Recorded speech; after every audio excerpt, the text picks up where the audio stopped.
A service of KIBMradio.com, the Internet's home for an all old-time radio.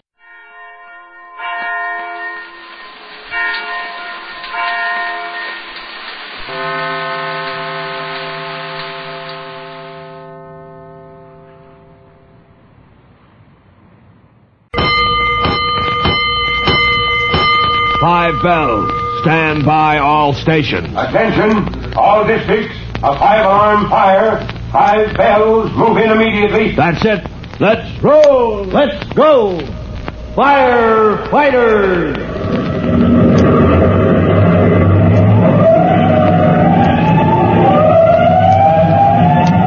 Presenting Firefighters, the true-to-life story of our unsung heroes who stand ready to ride by day or night against our most murderous enemy, the demon of fire.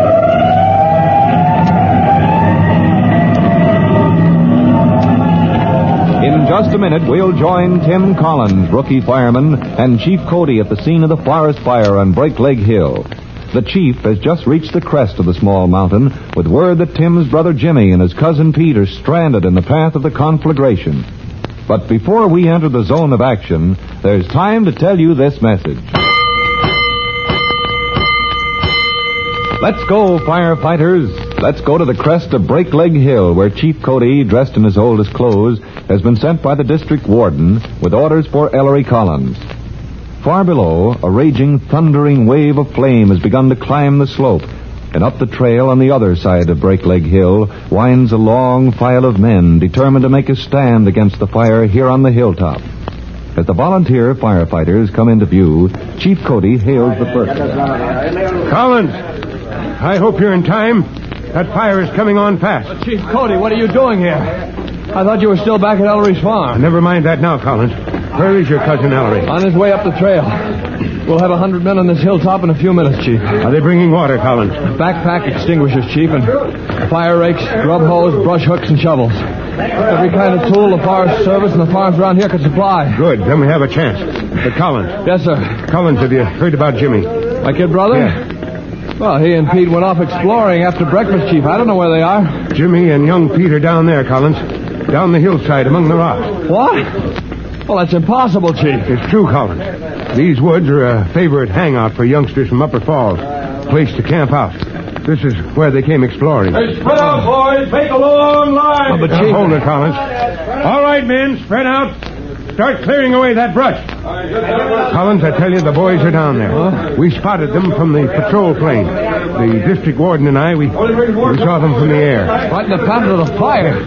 Well, does Ellery know? Well, I've got to tell him, unless you... Well, you tell him, Chief. I'm going down there. Well, I'm going with you. No, Chief. You and Ellery, well, you've got to stop that fire when it reaches this ridge, or it'll sweep right into Upper Falls. I'll bring those kids out. All right, then listen. Yes, sir? Straight down the hillside, you'll come to a clearing full of big boulders. I saw the boys. They were on a great flat rock in the midst of that clearing. All right, I've got it, Chief. But if I don't come back, well...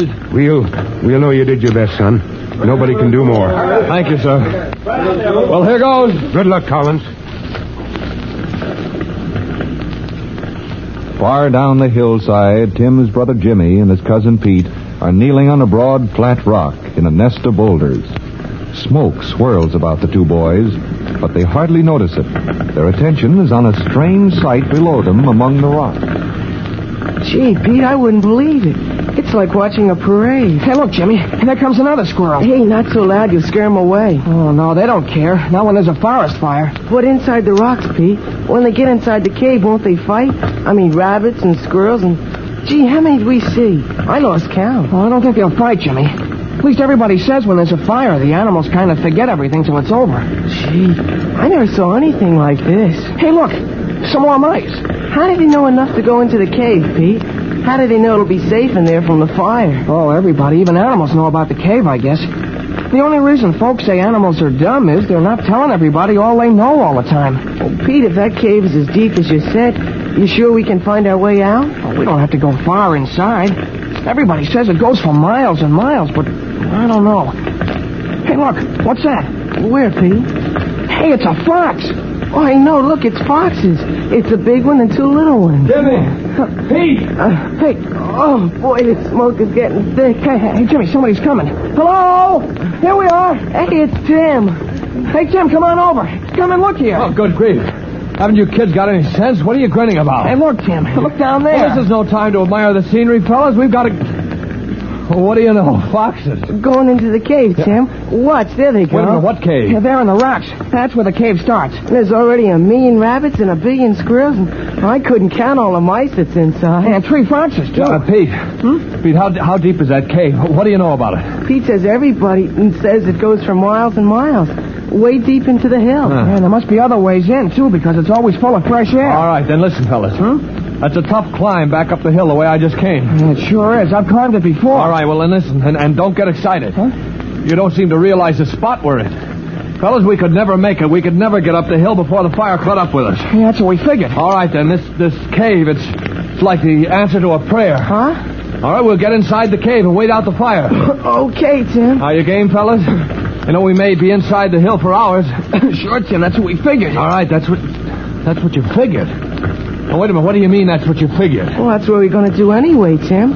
Golly, if it wasn't for knowing the cave was there, we'd be scared green this minute. Oh, you would? And me playing the big hero, dashing into the face of the fire to save your lives. Hey, it's getting too smoky to see much. Well, maybe we better go inside. Now that you mention it, maybe we should. All right, after you, Peter. After you, James. Okay. Shall we run just for the exercise so we won't get burned to a crisp? Okay. Here's the cave. Go on, Jimmy. Have to get down on your hands and knees. Golly, it's dark in there. Well, here goes. All right, you, Pete. Fire's coming like a racehorse now. It gets wider inside. Look, I can stand up. Only it's so dark you can't see anything.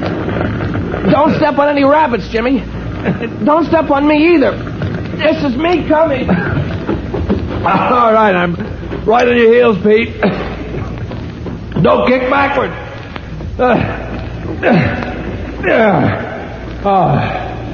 Hey, there's plenty of room in here. That must be big as a barn. Hey, listen, you can hear them. Hear what, the flames? Well, they were right on their heels, but you can hardly hear them in here. No, listen. It's all those animals that ran out of the woods. Oh, they'll go way back inside the hill, I guess. Oh, it won't bother us, Jimmy. Bother us? Oh, who's afraid of rabbits and stuff? I am, and you'd better be. Are you kidding? Kidding? Didn't you ever see a jackrabbit knock the daylights out of a tomcat? Boy, you do what I say. Don't go stepping on any rabbits. It's like an old buck rabbit. He's a plenty tough customer. Oh, good grief. Well, what's the matter, Tim? What a fireman I turned out to be. Huh? Well, the first chance I have to tackle a forest fire, I go hide in the middle of a hill. And then I have to stand still as a statue for fear some old buck rabbit may give me a punch in the nose. Well, I guess we have to stand up all the time. Yeah, we better sit down. Yeah. We'll be here a long time. Oh, sure. Only don't sit on any rabbits, eh, Pete?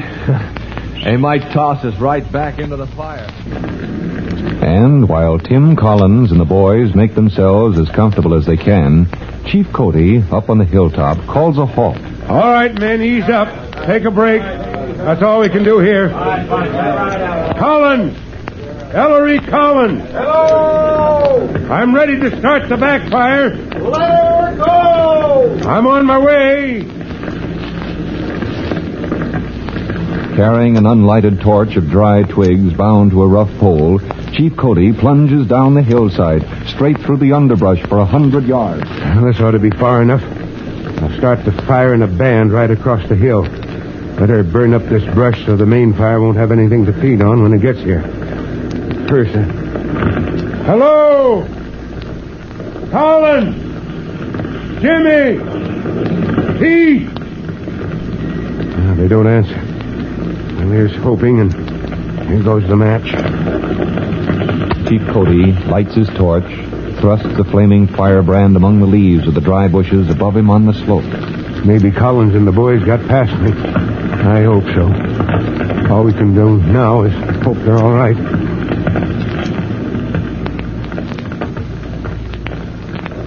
Golly, Tim. I hope Chief Cody's all right. Don't worry about the chief, Jimmy.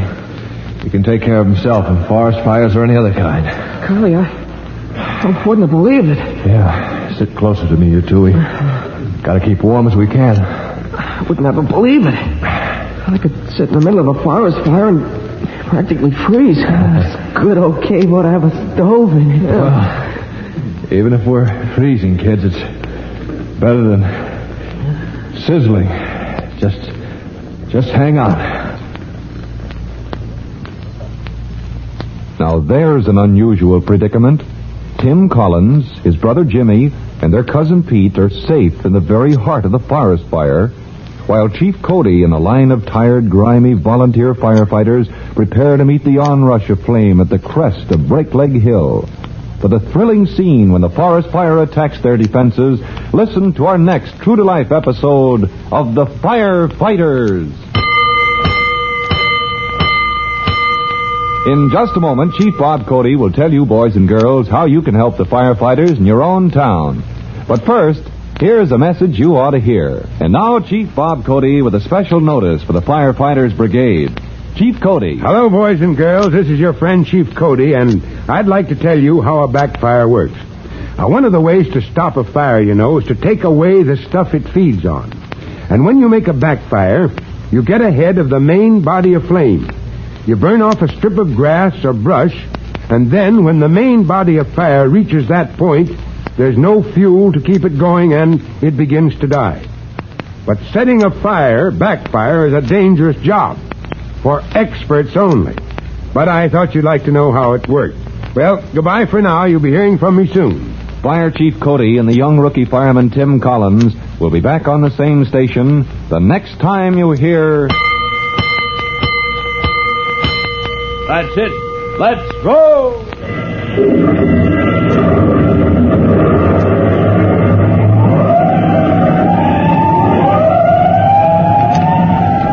Let's go! Firefighters!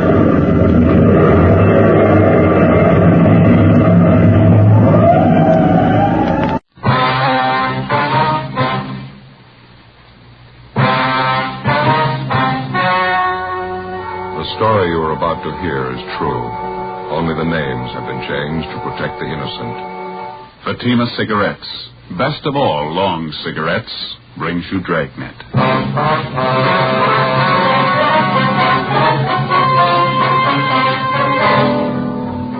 You're a detective sergeant. You're assigned to accident investigation, hit-and-run detail. You receive a call that two elderly women have been struck down in a crosswalk by a hit-and-run driver. The women lie in Georgia Street Hospital. Their condition is critical. Your job? Find the driver. In Fatima, the difference is quality. Yes, in Fatima, the difference is quality. Quality of tobaccos. The finest domestic and Turkish varieties, extra mild, superbly blended, to give you Fatima's much different, much better flavor and aroma. Quality of manufacture. Smooth, round, perfect Fatima cigarettes. Rolled in the finest paper money can buy. Manufactured in the newest and most modern of all cigarette factories. Quality. Even to the appearance of the bright, clean, golden yellow Fatima package. So compare Fatima yourself today. You'll find Fatima gives you all the advantages of extra length, plus Fatima quality, which no other king-size cigarette has. Yes, light up a Fatima. Your first puff will tell you... Ah, that's different. Because in Fatima, the difference is quality.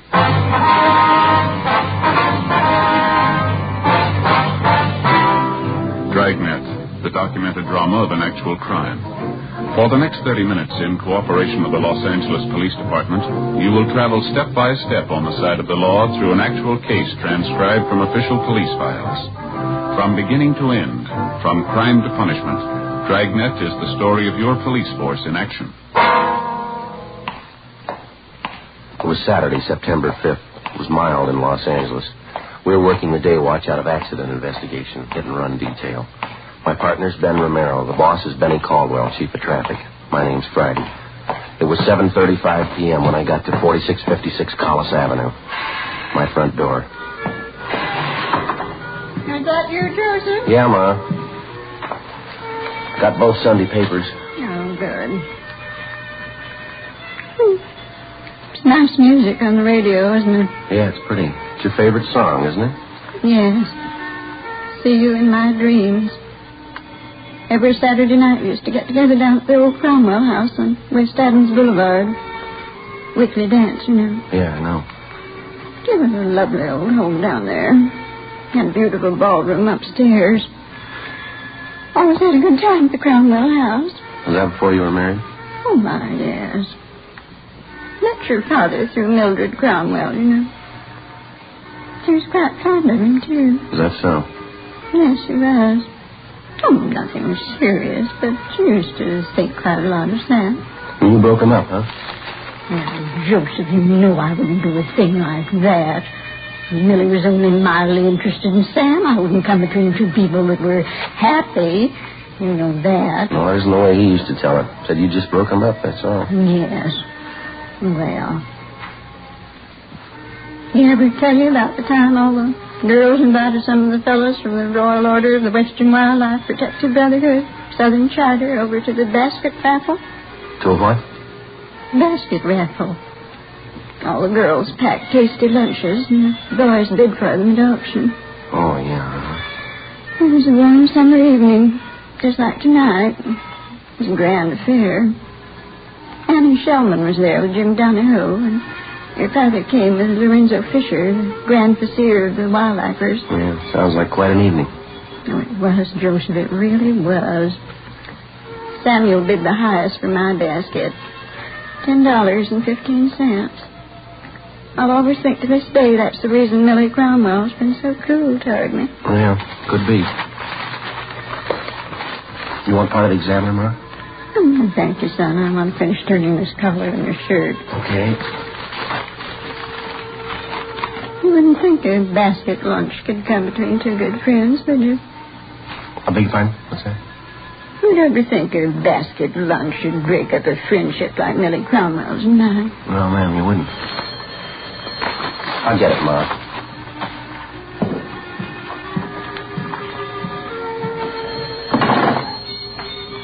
Friday talk. This McDermott, Joe. Oh, yeah, Mac. Got a bad one. Two elderly women were struck by a hit and run. Well, just a minute, Mac. I can't. Hey, Ma, would you turn down the radio, please? You're all right. Thank you. Yeah, Mac, go ahead. 3 blocks west of Riverside on Los Feliz. We have 2 traffic cars out there now for the preliminary investigation. You and Romero better roll on it. Right, Mac, right away. I've already notified Romero. He's on his way over to pick you up now. Okay, I'll be ready. Keep me informed, huh? Right, Mac. Bye. Did you have to go back to work, Joseph? Yeah, where'd you put my flashlight, do you remember? It's right here in the desk. Okay, thank you. What is it, son? An accident? Yeah, bad one, it sounds like. Hit and run. Who was it, did they say? A couple of elderly women struck down up on Los Feliz. Isn't that terrible? Yeah, Ma, they're all terrible. 10 minutes after I hung up the phone, Ben arrived, and at 8:10 p.m. we got to the intersection of Los Feliz Boulevard and Commonwealth Avenue. The bodies of the 2 victims had been removed and taken to the Georgia Street Receiving Hospital. One of the uniformed officers was taking photographs of the scene. His partner was picking up particles of glass and all physical evidence left by the hit-and-run driver. He identified himself as Officer E.W. Hyde, Unit 61T. Few pieces of the headlight lens and the chrome ring about all. And this is the point of impact, huh? Yeah, that's right. It's 24 feet south of the northerly pavement and about 12 feet east of the westerly curb line. Right in the crosswalk up there, huh? Yeah. When freshly painted, the driver couldn't miss seeing it. Yeah, it's well illuminated. Good street lighting up here. Hyde, were the signals in operation? No, they weren't. Boulevard stopped here, though. Blinkers are all in operation. How far were the bodies of the victims thrown? Body number 1 was thrown 70 feet. Body number 2 was knocked 38 feet in the southwest direction. Both came to rest approximately at the center line of the street. Whoever did it was going at a high rate of speed. That's what we figured. I told you there were no skid marks, didn't I? Yeah, you did. Any witnesses? Yeah, there's 3, but only one I think will be helpful. What's the name and address? He's right over there on the curb now. Name's Richard Morrigan. Runs a nursery there. Well, thanks, Hyde. You're going to make the reports and book the evidence, are you? Yeah, I'll take care of it. That's Morrigan over there in the tan overalls. All right. Thanks a lot, Hyde. Okay.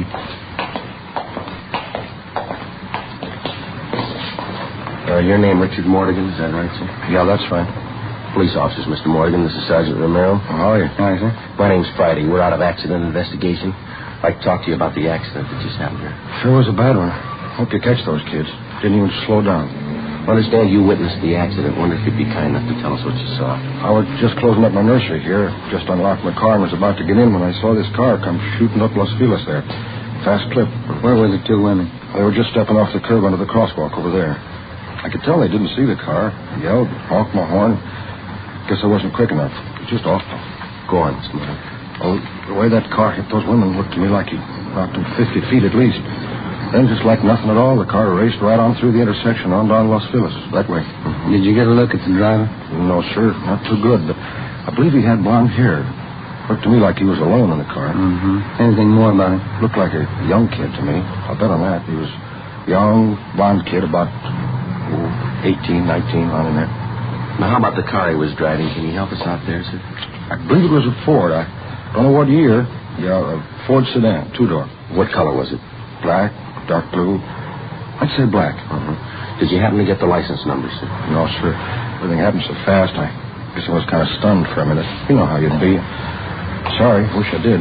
You're pretty sure about the car, Mr. Morgan. Are you familiar enough with cars to be positive it was a Ford? Yeah, I think I am. And you don't know what year the car was? No, sir. I'm sorry I don't. Just know it was a Ford sedan.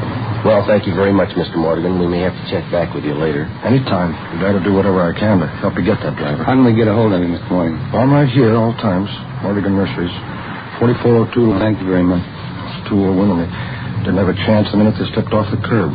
Crazy kid didn't even stop to see if he could help him. Yes, sir. Was that? Didn't see him. Maybe it was a Ford. Before we left the scene of the accident, we interviewed the other two. They could add nothing to Richard. Investigation disclosed victim number 1 was victim number 2 was identified as Elizabeth Ann Carey, age 65. Ben and I drove over to the Hollywood station where we met Officer Hyde, who was just completing his reports and was booking the physical evidence found at the scene of the accident. Included in the evidence were the top coats worn by the victims at the time they were struck down. All this was turned over to Lieutenant Lee Jones in the crime lab. Ben and I compiled the small amount of information that we had. The physical scene and scanned information that the witnesses were able to give us. Not enough for us to attempt to identify the driver of the hit-and-run car. Well, there wasn't much to go on. PM. We got a call from his investigation and wanted to see us right away. Well, we haven't got much of almost anything. First off, your witness out there, what was his name? Morgan? Yeah, well, Morgan was right. The car was black. Then a microscopic analysis on scrapings found on the victim's coats. Yeah. I'd say a black car, previously painted tan or sand color under the black. That was one of the things he's positive about. How about the make and the models? Anything there? Is that too much there? I think maybe I can help you there, too. What's the break in? Let's see. Just got back from the lighthouse. Ran a lens meter test on those pieces of broken headlight lens, and the diopter reading shows that particular type lens was made in 1934. Well, how about the make of the car, Lee? The only company that used this type of lens was the Ford Motor Company. Pretty positive about it? Ran a spectrographic test on the chemical composition of the glass in the lens. Checks out. Huh? And got a car to work on. That's it, 1934 Ford black. Oh, thanks a lot, Lee. It's all right. When you find the car, I can tie it in definitely for you. Oh, that's fine. Oh, excuse me. Crime Lab, Jones. They're right here, Mac. Just a minute. Either one of you, it's McDermott. I'll take it, Jim. Okay. Yeah, Mac from Merrill. Oh, when? Yeah, me too. Yeah, right. Mac just got word from Georgia Street. Yeah. Both victims. They just died. With the death of the two victims, what had only been a hit-and-run felony had now become a case of manslaughter, 2 counts. Ben and I went back to the office and met with Lieutenant McDermott. Past experience has proven to the traffic officer that the quickest and surest way to a successful prosecution of a hit-and-run case is with the full cooperation of the average citizen. A hit-and-run felony differs from the ordinary police case in that the investigating officers are not dealing with a criminal suspect. In a case of this nature, the guilty party could well be the outstanding citizen of his community. In all probability, he had no motive for a crime, only motive in running from the scene of the accident. Well, the one way to gain citizen cooperation was to acquaint him with all the details of the accident. any and all information that we had or would obtain as the case worked towards solution. 10:15 p.m., Saturday, September 5th. In addition to the emergency broadcast put out at the time of the accident, supplemental broadcasts and APBs were sent out. Ben and I then started to make up a special police bulletin. Wanted for manslaughter and hit-and-run felony. Okay. Information regarding identity of occupant of following hit-and-run vehicle. Regarding identity of occupant. Yeah. Vehicle, okay. Got it? Mm-hmm. Involved in accident resulting in death of 2 female pedestrians. Accident. Yes. Accident occurred September 5th. Approximately what time, Joe? 7:30 p.m. Right. On Los Feliz Boulevard at intersection of Commonwealth Avenue. Okay. Now, can I see what we got? Mm-hmm. Thank you. Occupant, young male, Caucasian, approximately 18 to 19 years of age. Vehicle, 1934 Ford sedan, black with tan undercoat, driven by male occupant. This car will have extensive damage to front end. Facsimile photographs of type of car wanted appear on this bulletin. I got the photos right here. Side, front, and back view. Okay, this ought to do it. Let's get it down to the printing bureau right away, huh? Yeah. Auto paint shops, wrecking yards, garages, repair stations, used car lots, insurance company. The daily papers are running a spread on it in the next edition. That ought to cover it. Yeah, it's all there if it gets to the right person. Wednesday, September 9th, 10:45 a.m. The inquest of the 2 hit-and-run victims was held, and the jury returned a quick verdict of manslaughter, 2 counts, naming a John Doe as guilty. For the next 3 weeks, we received numerous phone calls concerning the black Ford sedan. All leads were checked out and failed to materialize. Cars fitting the description of the wanted vehicle were constantly being stopped and the occupants questioned. We got nowhere. Ben and I followed up on our bulletins. We checked various garages and paint shops. Used car lots were checked and rechecked. No luck. Monday, October 3rd, 2:30 p.m. We were on our way back to the office after having canvassed several wrecking yards and repair stations. I never knew they made so many black 34 Ford here. I don't see how we could have overlooked anything, do you? No, I don't. Something ought to break on this thing soon. If we just had a little more to go on, that license number, if somebody could have seen it. Yeah, that'd help, wouldn't it? I'll get it. Traffic Friday. Hello, my name's Dan Provost. I run a used car lot, Dan's Corner at 54736 6th Avenue. Yes, sir? I'd like to talk to somebody regarding that last bulletin you sent out September 7th this year. Well, I think maybe I can help you, sir. That 34 Ford you're looking for on that hit-and-run thing? Yeah, that's right. Young kid, blonde, says he's got some repair work for us. Yeah? I got one of my mechanics stalling him now. What's the car look like, Mr. Provost? Like the one you're looking for. The reason I called is because he says he banged up the front end. Right away I remember the bulletin. All right, sir, see if you can hold him there, will you? We'll be right over. I'll do my best. We'll be right there, sir. I think I've got your man for you. It took us to get to 50 Avenue, Dan's Corner. We crossed over the gravel-covered lot to the rear where we found it. Yes, sir, that's right. I'm sorry I did my best, but I couldn't hold him here without making him suspicious, but I'm sure he'll be back. How do you know? You see, he bought this car from us, says he had a little accident and wanted us to fix it up for him. I told him we would if he'd bring it in. Why do you think you left? It's only been about 15 minutes since you called us downtown. Well, he might have heard me talking to you. Well, if he did, and he's our man, I doubt very much if he'll be back. Oh, I bet he will. Blonde kid, about 19 years old, driving a black 34 Ford, just like the one you're after. Well, can you give us his name and the license number of the car? Sure, it's Curly Watson. License number, got it right here. 9R9707. I looked it up on his contract. And this name, Curly, you have his full name? Sorry, I guess I'm a little excited. It's Wilfred E. Watson. Everybody around here calls him Curly. I'm pretty sure he's the one you want. I know that car. I bought it from us about 5 months ago. Well, it's just too bad you couldn't have detained him just a little longer, Mr. Provost. Well, like I say, you don't have to worry. He'll be back. What makes you so sure? From the way he described the damage to us, I'd say he's got about $75 to $100 worth of work on that front end. Yeah? I know he's the man you want. I'm going to be in trouble if he's not. What do you mean? Well, it was the only thing I could do on the spur of the moment like that. Yeah? That's how I know for sure he'll be back here. Well, how's that? I told him I'd fix his car free.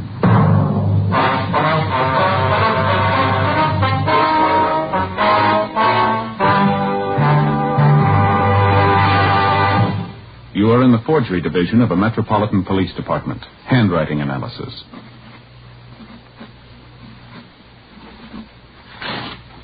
All right, now write the alphabet in lowercase, please. You are listening to a handwriting expert taking an exemplar of a suspect's handwriting. Now write the numerals from 1 to 10, please. This handwriting sample will be compared with a forged signature. Side by side, two signatures may often look alike, but closer examination will prove a world of difference. You'll find the same is true when you compare king-size cigarettes. Fatimas are the same length as any other king-size cigarette, 85 millimeters. Fatima has the same circumference, 1 1/64 inches around. And Fatima filters the smoke exactly the same long distance as other king-size cigarettes. But in Fatima, the difference is quality. Fatima gives you extra mildness, a much different, much better flavor and aroma. You get all the advantages of extra length, plus Fatima quality, which no other king-size cigarette has. So compare Fatima yourself. Your first puff will tell you, that's different. Yes, in Fatima, the difference is quality. Best of all, long cigarettes.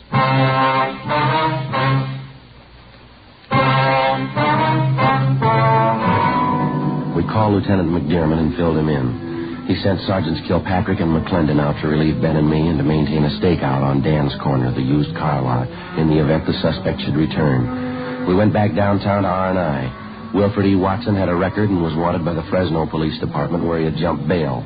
The charge was grand theft. We took Watson's mugshot back to the used car lot, where he was positively identified by Dan Provost. Ben and I went to his last known address. The landlady told us that Watson had moved approximately a month ago and had not left a forwarding address. From his mama sheet, we obtained a list of his friends and associates. All efforts to locate him failed. The stakeout continued. We showed the mugshot to Richard Mortigan, the one good witness to the accident. He said he could not identify Watson as he did not get too good a look at him, but he stated that there was a possibility that he could be the man. A week went by. The whereabouts of the suspect was still unknown. Tuesday, October 10th. Ben and I were out running down a lead on Watson when we received a call to return to the office. Lieutenant McDermott met us as we got there. I put that call in for you. Anything doing there? I got a lead. I don't know how good it'll be, but we ought to check it out right away. Well, what do you got? We just received a call from the Santa Monica PD. Mrs. Agnes Hastings called in and gave him a little something. Yeah? As I say, maybe there's nothing in it, but see what you think. All right. The Hastings woman stopped in at a local soda fountain down there. The place is patronized by the hot rod crowd. Said she overheard part of a conversation between a couple of the kids. Yeah? This one dark-haired boy was sitting at the counter when another kid walked in the front door. The kid that came in had red hair.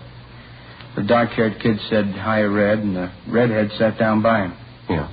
And one of the kids made some remark about the boy's red hair, asked him why he dyed it. The redhead said, "Well, they're looking for a blonde, aren't they?" Yeah. It could be a little something, huh? Yeah, I thought so.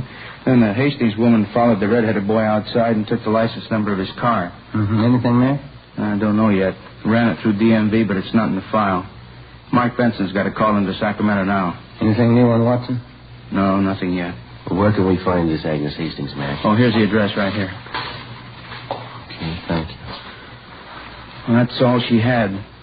Said she'd been following the hit-and-run story in the papers. Thought this might be worth forwarding anyway. Yeah. Oh, just a minute. Traffic, McDermott. Oh, hi, Art. Yeah? Oh, you did, huh? Yeah, I see.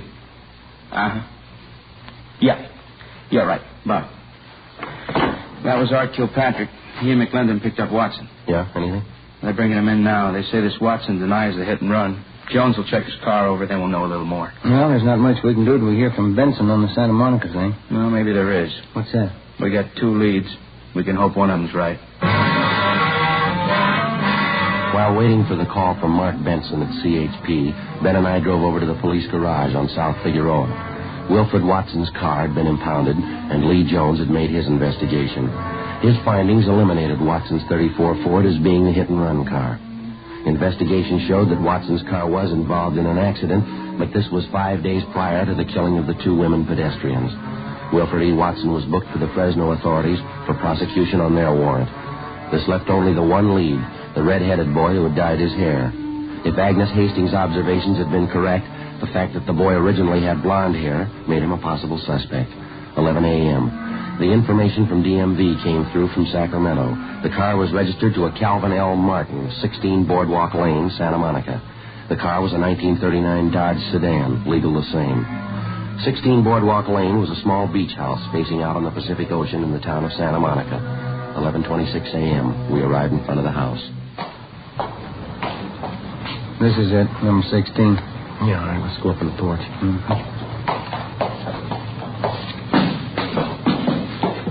I don't see anybody around. Looks like nobody's home. Well, let's try the bell.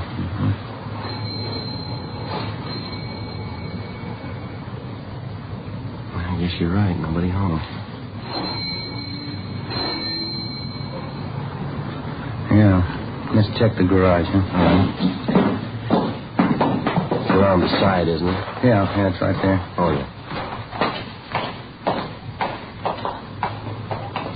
Padlock. Maybe there's a window on the side. Yeah. Come here, Joe. All right. Window's kind of dirty. I'll wipe it off a little. Yeah, that's better, huh? Can you see anything? Take a look, Joe. Let me see. Yeah. Looks like a 34 Ford to me. Notice the left front fender? Yeah. Pretty badly dented, isn't it? Looks like we're home, maybe, huh? Well, I'd like to get a closer look. Thanks much, Sid. See you back to work, huh? Sure. Okay. Young kid got out of a car out front. Looks like a redhead from here. Come on.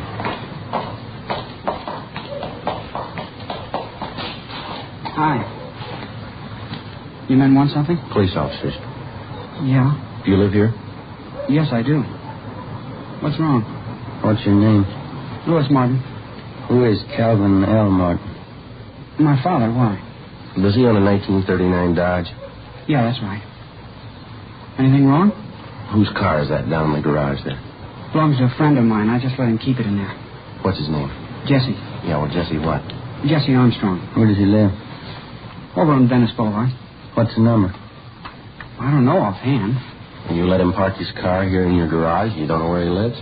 Well, I know, but I just can't think of it.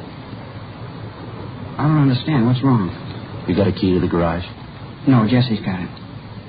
You don't keep a key to your own garage? No, I let Jesse keep it. You always had red hair? Sure. Why? Red on top and blonde at the roots. Is that it?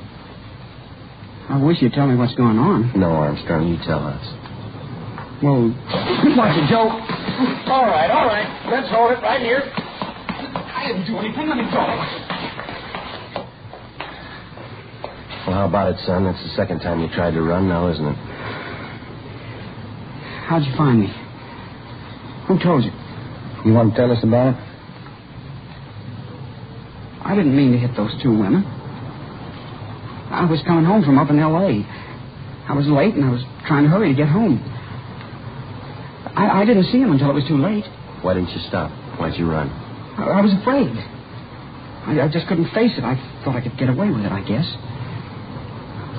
I'm sorry. I didn't mean to do it.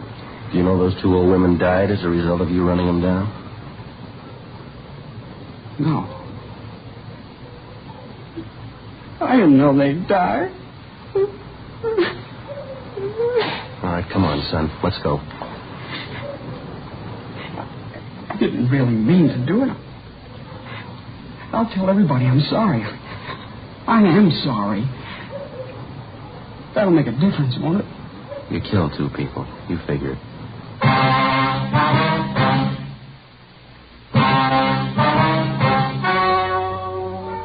The story you have just heard was true.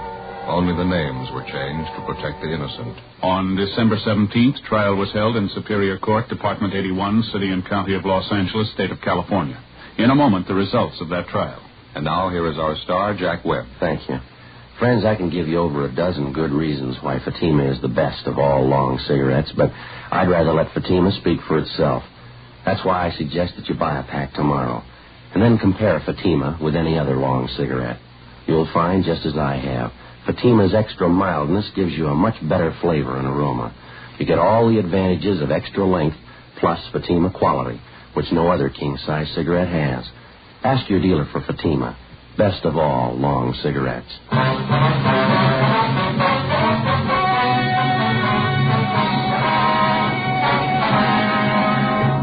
The suspect, Louis T. Martin, was found guilty of manslaughter.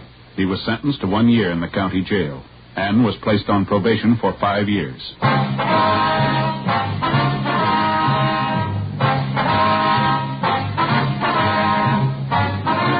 You have just heard Dragnet, a series of authentic cases from official files. Technical advice comes from the Office of Chief of Police W.H. Parker, Los Angeles Police Department. Fatima Cigarettes, best of all long cigarettes, has brought you Dragnet, transcribed from Los Angeles. Stay tuned for Counter Spy, next over most NBC stations.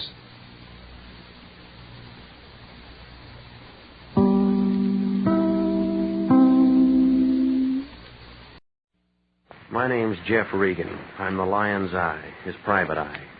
Gumshoe, peeper, Seamus, whatever you want to call it. I work for Anthony J. Lyon, International Detective Bureau. He's a guy who likes to make money. But when he makes money, I get into trouble.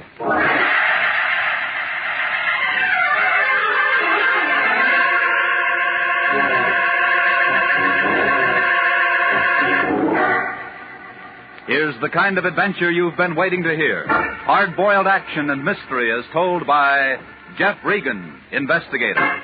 So stand by for trouble. Stand by for suspense. Stand by for adventure. In tonight's story, The Lonesome Lady. And now, here's Jack Webb as Jeff Regan. Well, this is the way it started. Everything was routine. Melody was at her typewriter working on the usual sheet of paper, backed by the usual 4 carbons, routine. The smell of the Lion's 50-cent cigar hung in the room, routine. And the air conditioning was out of order, all routine. I looked over Melody's shoulder and read the memo. Attention, International Detective Bureau, Anthony J. Lyon, from the American Insurance Company Claims Division. Here you are. Keep the original for yourself and give the others to Mr. Lyon. I guess you're going to be on this. On what? You beautiful thing, you. Huh? Jeff, don't do that. Somebody might walk in. Mr. Lyon will tell you all about it. What's the matter? New boyfriend, huh? Not Jeff. Mr. Lyon's waiting for you. Okay. I'll talk to you later. Regan, ever hear of a guy named John R. Renzo? Nope. A doctor named Maurice Wade? Nope. A French dame named Marie Rochelle Portier? Nope. Should I?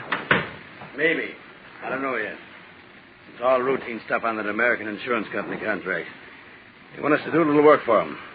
Their claim man came in about an hour ago all excited about Renzo. He kicked off early this morning. I can't very well meet him. There's a time and a place for wisecracks, and this isn't it. It figures. Renzo kicks off, and the American Insurance Company's going to have to kick in with $35,000 to his beneficiary. And that's Marie Rochelle Portier. No relation. Girlfriend, I guess. It's almost a bank buster for AIC. So you want me to see her? No! It'd be ticklish if it turns out to be legitimate. Now, you better look at the other angles before you see her. If AIC has to pay off to that dame, we might just as well say goodbye to their business. They can't stand much treatment like that. Well, you mean you want me to find a way for him to get out of it? I didn't say that! If it's legitimate, they'll pay. That's nice. What I want you to find out is how a guy carrying $35,000 worth of life insurance winds up croaked in a hotel on Main Street with 2 dimes and 3 pennies sitting on the dresser. It could happen. Sure, it could happen. But you find out why it could happen. Renzo's worth 23 cents alive and $35,000 dead. And the county's going to have to plant him. The insurance company doesn't like it, and I don't like it. How'd he die? Well, the coroner says it was a heart job. Insurance company? Insurance office says Renzo applied for the policy 3 weeks ago. It was approved 10 days ago, and he kicks out today. Everything's fine. On paper. So what am I supposed to do? Find out what isn't fine about what that physical Renzo passed. Now, you can start with the insurance doctor. Name him Maurice Wade. Get on him first. And call me if you run into any trouble.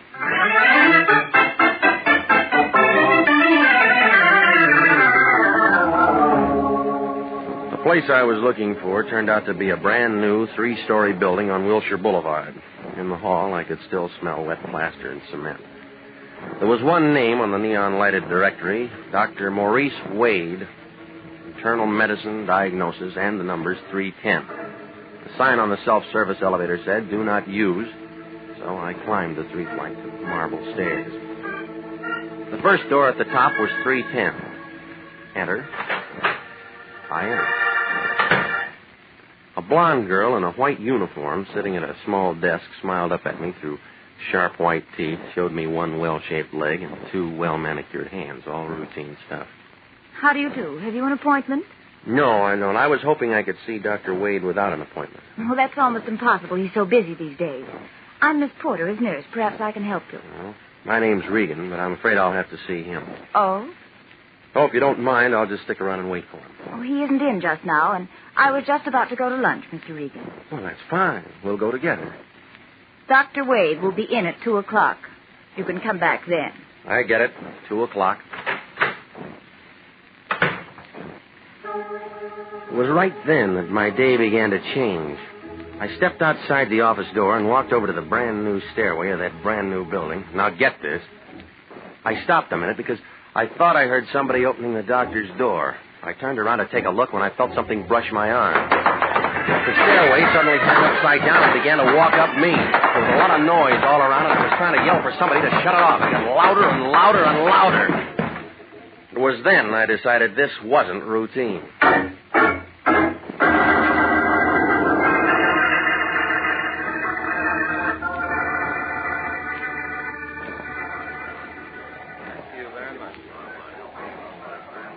Thanks for helping me tote him upstairs.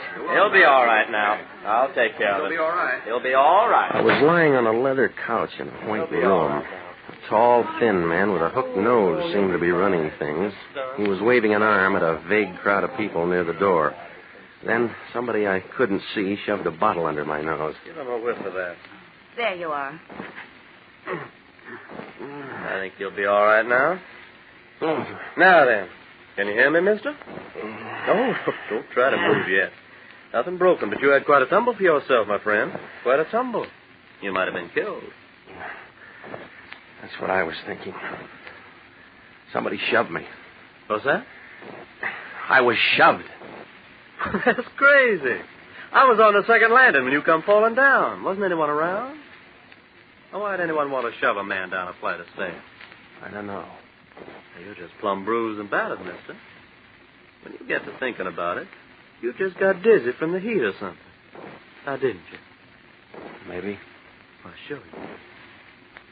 Mary, hand me that like a good girl. Here you are. Here. Try a little of this. Thanks. That help? Yeah. Have another. You want me to call you a taxi, Mr. Regan? No, thanks. I got a car out in front. Better you rest up a minute or two longer, friend. My name's Wade, Dr. Wade. This is my office. Wade, you're the man I came to see. Well, I don't believe I know you. You one of my patients? Oh, this is Mr. Regan, Doctor. I explained that you took patients only on appointment. Mm-hmm.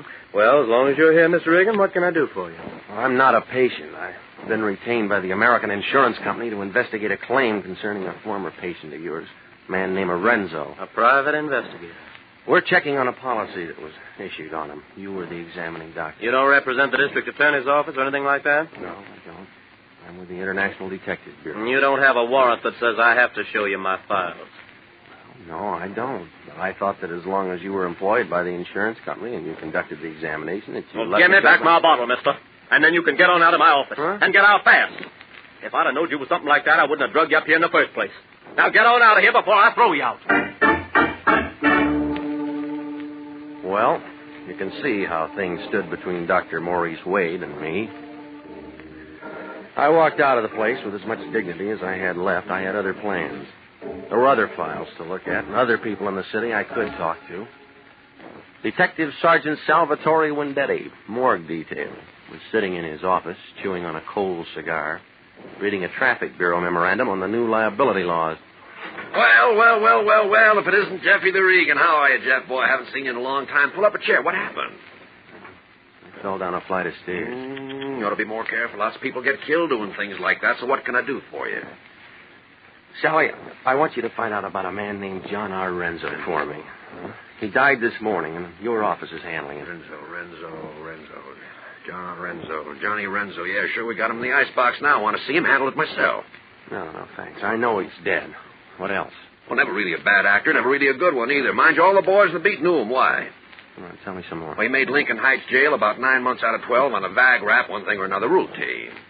Vagrancy? Just one of our lazier citizens, so he's dead now, so what's to it? He was insured for $35,000. Oh. Yeah, that's what I'm thinking. So somebody's mighty glad to see little Johnny dead. Who gets it? Her name's Marie Rochelle Portier. No relation. Hot time in the old town tonight for her? Tomorrow night. The insurance company has 24 hours to investigate. That's what you're doing. All right, Regan, what else? Well, you got the coroner's report? Oh, sure. Right here, came in an hour ago. It was a heart job. You sure? Positive. No one deader than Johnny Renzo. It was bound to happen the way it did sooner or later.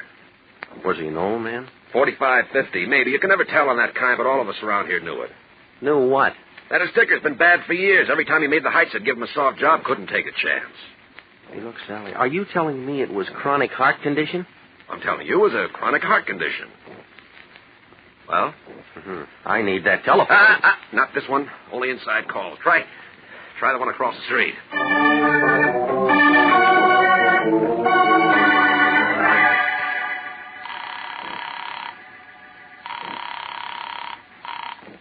Hello. This is me. I ran into some trouble. What kind of trouble? Well, you'll have to get me a warrant or something so I can get in that doctor's office. What? He wouldn't play ball. He threw me out. Now, the coroner's report shows that Renzo has a chronic heart condition. Then he never should have passed a physical. I thought that'd get through to you. But we'll have to find out what's in that doctor's office before we can do anything about it. Now, look, get a hold of one of those double-breasted lawyers and rig up a thing, will you? Hey, Melody, get my lawyer on the phone. It may take the rest of the day to get you in there legally, and we haven't got the time. So get busy. I just told you I can't get in. If I can't get in, I can't get in.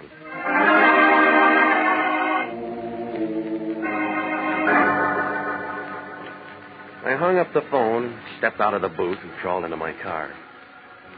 I was sitting there fumbling with the keys, wondering how I was going to get to those files when somebody else figured it out for me.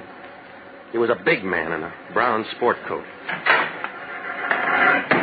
Take it easy, Pilgrim. I just want to talk to you a minute. Well, that's tough, Pilgrim, because I don't want to talk to you. I've had a busy day, and I wouldn't try anything like that, Pilgrim. I just got here. I know lots of holes. Come on, this one's just basic. I can tear your arm right off if I have to. Wise up, Seamus. I'm here on business. Yeah? What kind of business? You just been in to see Wendetti? Sure, I've been in to see him. He's a friend of mine. By the muscle act. Just to make sure you don't start hollowing your brains out or something. Let go. Okay, so what'd he say? Ooh! What'd he say about what? You know what. Renzo. Well, the county's going to bury him. More, Seamus. Keep talking. Only makes sense. He's dead. For good. More. He died of a heart attack this morning. Somebody gets $35,000 because of it. And you've been seeing people. A doctor, Wendetti. Dane next on your list? Maybe. Oh, is that what you want to know? Yeah. You're a good boy, Regan. Now, here's what you want to know. You forget everything you know about anything. You don't say a word to nobody. No one. Understand? No one. Not even your own mother. Just forget it. Right. Now, remember, not a word to anybody. Or else. I wonder if you'd do as good without a gun. I'll see you later, Pilgrim. Sure you will. Sure you will. But in case we miss connections, And so as you won't forget me, here's something to remember me by. Ooh! So long, Pilgrim.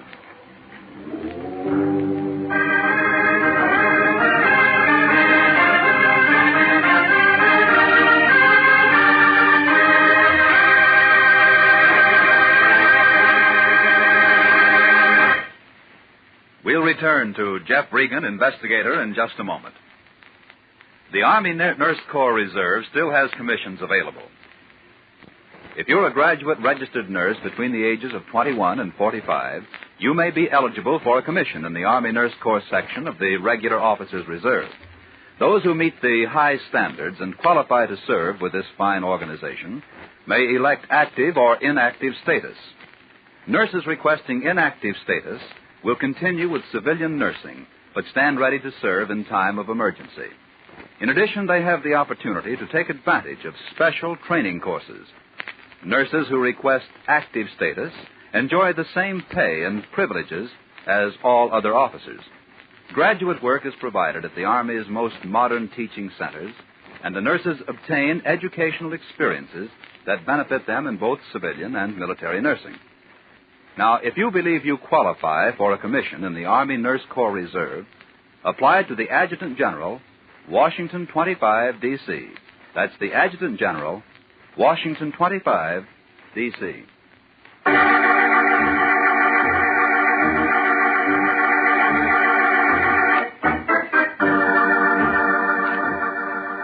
And now, back to the story of the Lonesome Lady and Jeff Regan, Investigator.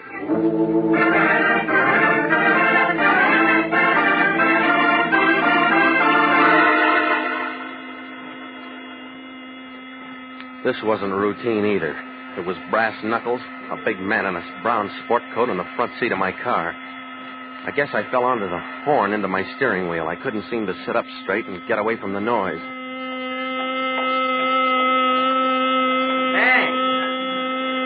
Hey, what's the trouble, pal? Hey, don't you like peace and quiet? Hey, come on, sit up. Oh. What happened to you? I don't know exactly. I don't know. Gee, your face is cut up a little bit. You have an accident or a smash-up? Yeah, something like that. You want me to call a cop? Oh, no. I'll handle this myself. Yeah, but don't you think you ought to go home and get some rest? Maybe you ought to find yourself a sawbone or something. Huh? Maybe you ought to find yourself a doctor to kind of fix you up. You're right.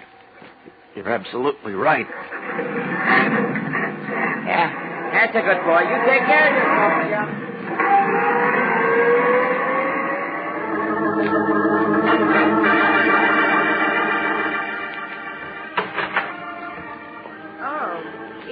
Again. Says doctor on the door, doesn't it? The office is still open, isn't it? Yes, but I thought Dr. Wade told you that he didn't want you here. I heard him, but this is different.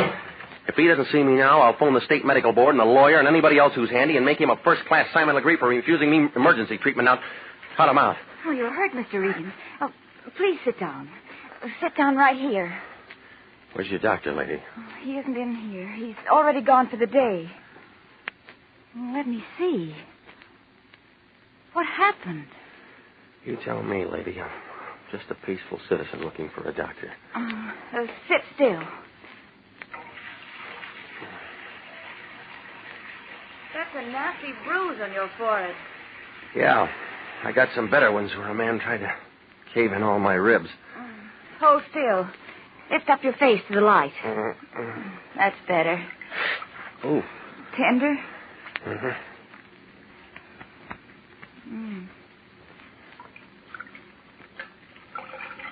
First the stairs, now this. You've had quite a day, Mr. Regan. Maybe you ought to quit. Hold that right there. While I touch up this cut on your chin. There. Who'd you say you worked for? International Detective Bureau. I'd resign if I were you. They're working you too hard. What's happened lately isn't exactly routine. What happened lately? Well, I found out that the man who died this morning had a chronic heart condition, and he should have never been insured. Your doctor's in this up to his ears for passing him. Go on. A big man in a brown sport coat doesn't want anybody to look into anything. He's the one who did this. That's right. That should hold you. Thanks. Oh, wait a minute. Where you live? Huh? Your address. I'm coming over to your place tonight. You are? If what you say is true, my doctor's going to get 5 to 15 in San Quentin for doing a fix on an insurance examination, and I might be dragged into it. And I wouldn't want that to happen. So? So I'm digging up that file and bringing it over to your place, and we'll see what's what. Why not look at it right now? Isn't here. We just moved to this place 3 days ago, and half the stuff is still in the old office. All right. I'll buy that. Try 1720 North Taft, 308. In about 2 hours. Why so long? You need some rest. Besides, your shirt's bloody. Well, what was that name? John R. Renzo, R-E-N-Z-O. All right. You can expect me. Feel better now? Yeah, much better. You know, you freeze me, lady. Your boss throws me out, you fix me up, you help me. Maybe I wouldn't have fallen down those stairs if you hadn't sent me out to eat alone. Call me Mary if you like. I thought it'd be something like that. Mine's Jeff. I've had a hard day, Mary. I know. But maybe it'll be a better day from now on, Jeff. You know, I had a feeling I was going to like you.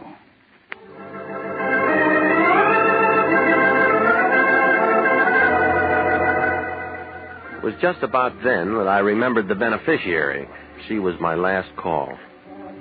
I bucked beach traffic out Wilshire and pulled up in front of the Beverly Hills address Lyon had given me. A row of brass mailboxes on the outside of a 4-unit court told me that Marie Rochelle Portier lived there.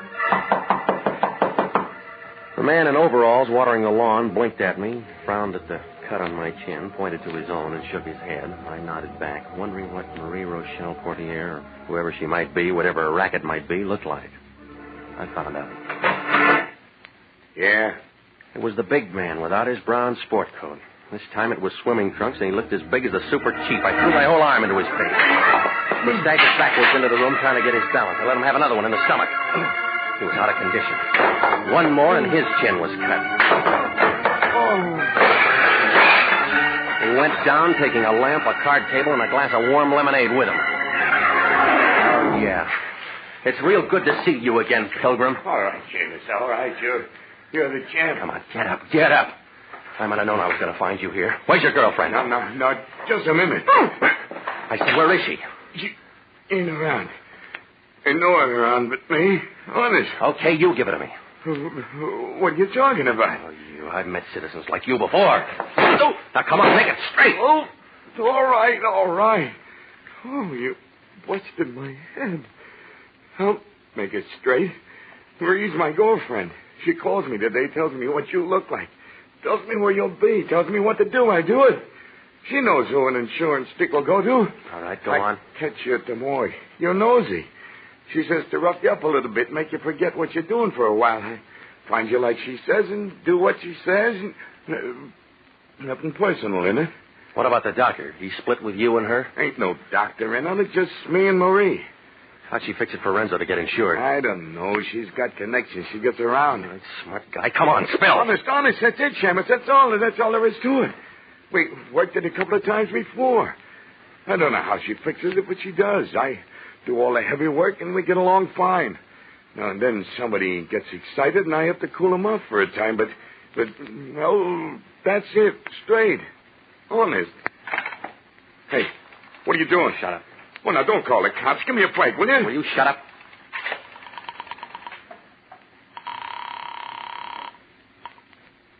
Lance. It's me. Regan, where have you been? I'm calling from the address of Marie Rochelle Portier. I told you not. Look, there's a big ape here who roughed me up today, trying to put me out of commission. I don't care about that. We have only 12 hours. Come on out and pick him up and get a statement for a warrant. Warrant for who? For Marie Rochelle Portier. This monkey can give you enough to have her picked up. She's the one we want. You sure about that? I found out that the doctor who wouldn't let you into his office is in a lot of trouble.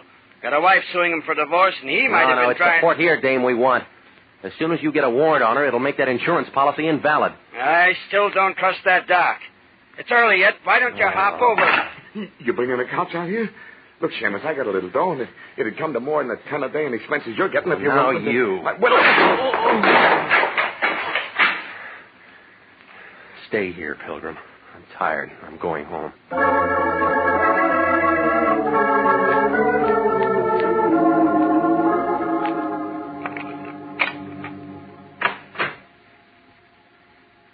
I've been waiting for you.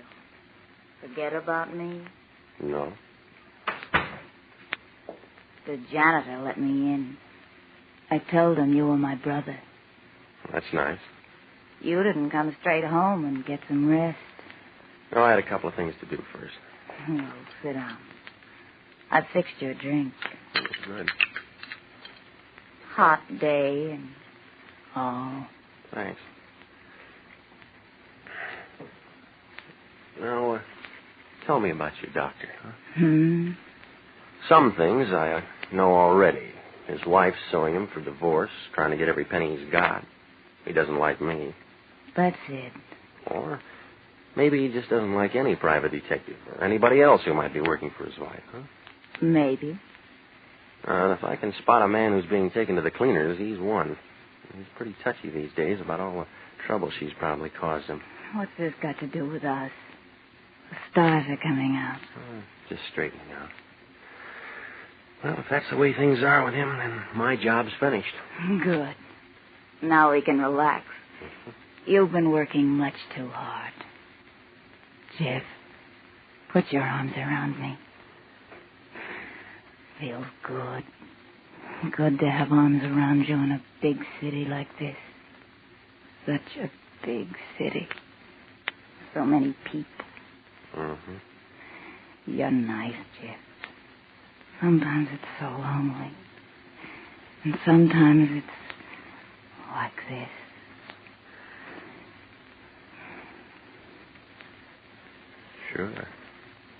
Sure, Marie. Darling. Marie Port here, Mary Porter, it's all the same to me. No, don't reach for it, lady. I took it out of your purse. I know, I tricked you. I've been wanting to trick somebody ever since you shoved me down that flight of stairs this morning, ever since you shagged your big boyfriend on me. I'll kill you. I'll kill you. No, not today, you won't. I'm not insured. All right, take it easy. Oh, let me go, Jeff. Let me go, please. You were so lonely in the big city that you just sat down and passed time making out phony medical reports and counting the insurance checks that you collected on bad bets. Oh, please, Jeff. Oh, just let me go, please. So you have me thinking that a doctor's phony when the only thing that's bothering him is a wife and a divorce suit. Oh, Jeff, listen to me. And when I start getting close, you try to scare me off. And when I get really close, you figure to drop over and put on a good act. Oh, Jeff, listen to me. They'll send me to prison. They'll make me grow old and ugly there. Oh, Jeff, please let me go. I'll do anything. Jeff, you can let me go. You can. You will. Oh, please, Ryan. Jeff. Me again. You got that warrant? Yeah, he's spilled. Where are we going to find that Dave? She's probably skipped. Oh, no, she's at my place. What? I'll do anything, Look, anything. get somebody over quick, will you? Please. Get him over while she's still here.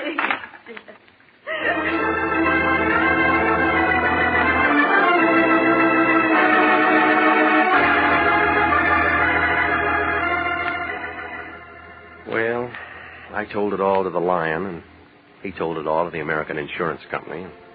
They renewed our contract.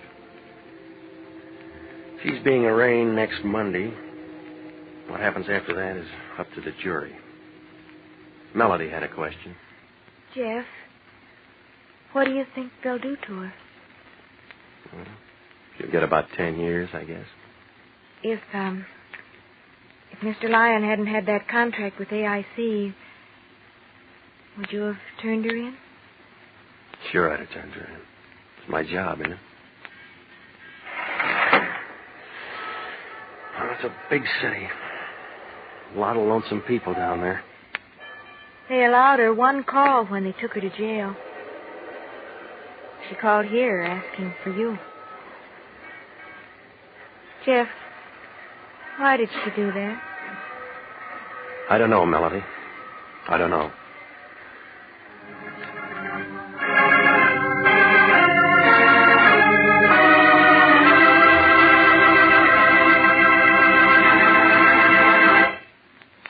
The easiest way to save for the future is to buy United States savings bonds. Your nearest post office, bank, or savings and loan association can accommodate you. Or you can buy bonds on the payroll savings plan. Just ask your employer to start deducting for a bond a month. A bond a month is good security for the years to come. For money in the future, buy United States savings bonds now. You will be glad you did.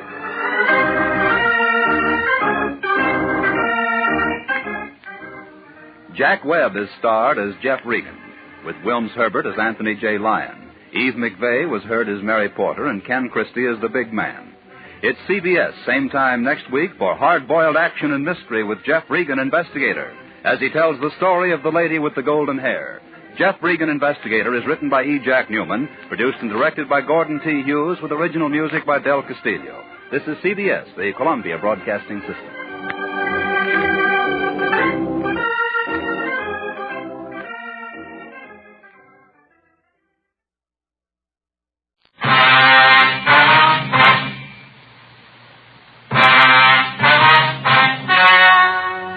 The story you are about to hear is true. Only the names have been changed to protect the innocent. Fatima Cigarettes, best of all long cigarettes, brings you Dragnet.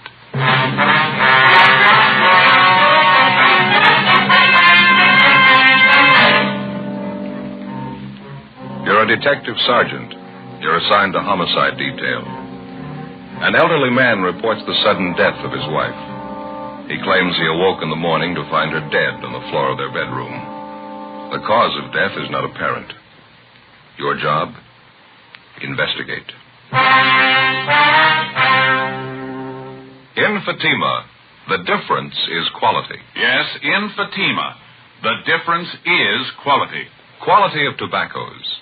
The finest domestic and Turkish varieties, extra mild, superbly blended, to give you Fatima's much different, much better flavor and aroma. Quality of manufacture.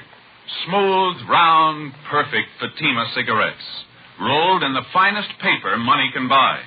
Manufactured in the newest and most modern of all cigarette factories. Quality. Even to the appearance of the bright, clean, golden yellow Fatima package. So compare Fatima yourself today. You'll find Fatima gives you all the advantages of extra length, plus Fatima quality, which no other king-size cigarette has. Yes, light up a Fatima. Your first puff will tell you... Ah, that's different. Because in Fatima, the difference is quality.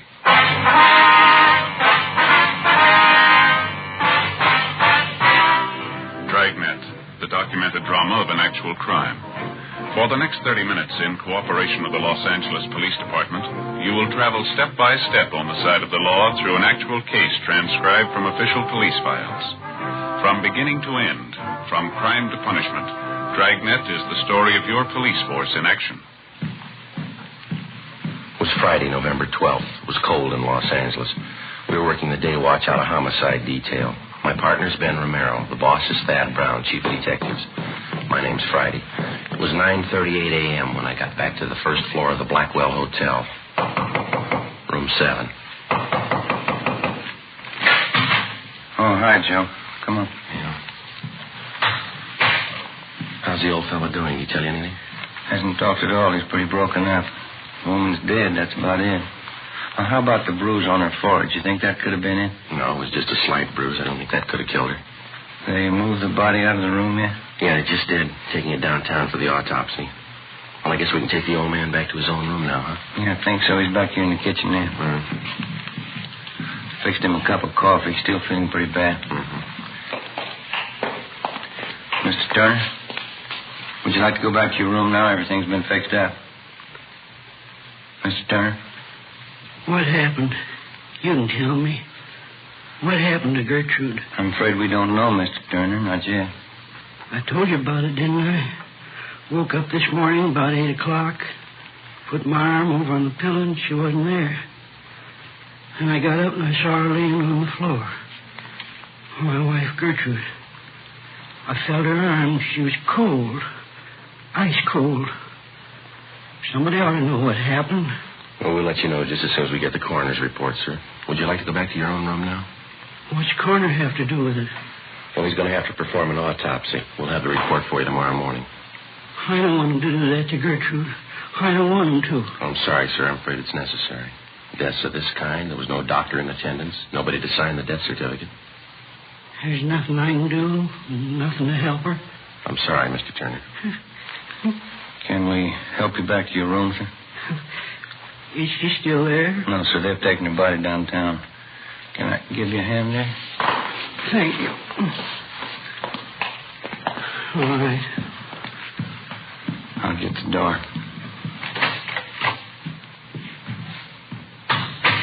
Where'd Mr. Parkson go? Who's that, sir? The hotel manager, Mr. Parkson. Oh, yeah. These are his rooms here. I wanted to tell him thank you for letting me stay down here a while. Well, I think he'll be back in a few minutes. He was busy outside. Nice of him. Let me use his place. I couldn't stay in our room. Not the way it was. Gertrude lying there. It's all right now, Mr. Turner. Can you make the stairs all right? Yes, sir, thank you. I'm just a little tired, that's all. Guess the whole thing's been too much for me. Maybe you'd like to have us call your family doctor. No, we don't have a family doctor. I'll be all right after a spell. It's just hard to understand, that's all. I have to think about it a while. Sit down and think about it. Yes, sir. Here we are. I'll get the door. Go ahead, Ben. Yeah.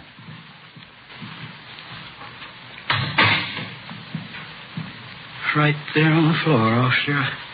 It's where I found her when I woke up. Right there by the bed. Mm-hmm. Where have they taken her? Downtown, Mr. Turner, to the county morgue. Oh. They'll let me see her, won't they? Yes, sir, they will. Do you feel up to answering a few questions for us now? All right. I'll tell you everything I know about it. I don't see how it's going to help anything. We'll try to make it as brief as possible, sir. Now, your wife's full name is Gertrude Agnes Turner, is that right? Yes, that's right. Her age? Let's see, Gertrude's 63. Yeah, that's it. I'm 4 years older than her. That's how I always tell. Was your wife in good health, Mr. Turner? Under a doctor's care, anything like that? No. Nothing wrong with her I know of. Heart trouble? Anything like that? No, sir. She used to have headaches every now and then. A doctor friend of ours back home used to send pills for her to take. That's about all. How was your wife feeling last night? Was she all right then? Just fine. When I woke up, I put my arm over on her pillow. She wasn't there. Then I got up and saw her laying on the floor, right by the bed. Gertrude. She was ice cold. There was a little bruise up here on her forehead. I thought I was dreaming. She was dead. We weren't even married a year. Do you want to go on, sir? You think you feel all right? It's all right, officer. I got a little bit of brandy in that cupboard over there. Think I could use some if you two officers don't mind? That's perfectly all right, sir. Yeah, I'll get it, Mr. Turner. We had it all figured out. Tuesday, November 16th. That's her name's day. How's that, sir? November 16th. It's my wife's name's day. You see, Gertrude's a German girl. A lot of German people don't celebrate their birthday. They celebrate their name's day instead. Next Tuesday's St. Gertrude's Day. Oh, I see. There you are, Mr. Turner. Thank you. Either one of you officers care for some brandy? You're certainly welcome to it. No, thank you very much.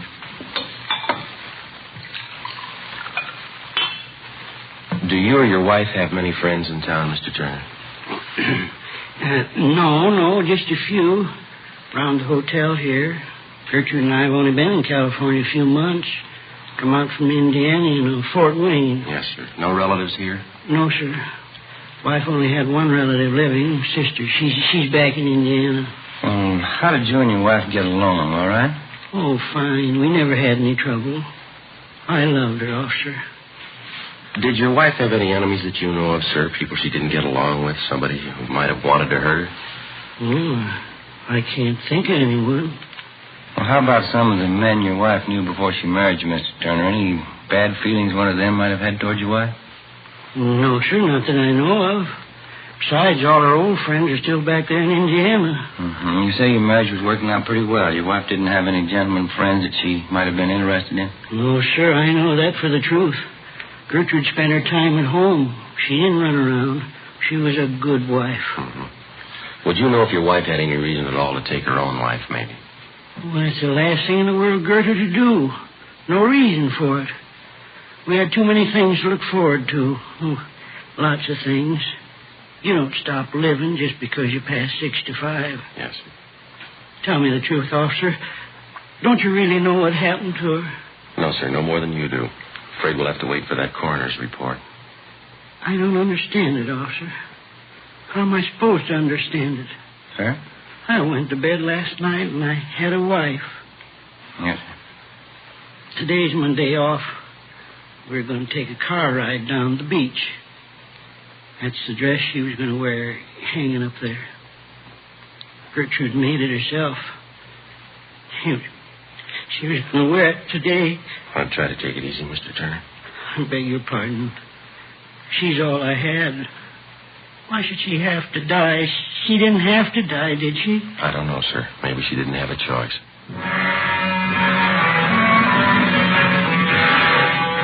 The body of the dead woman, Mrs. Gertrude Agnes Turner, was removed to the county morgue for autopsy.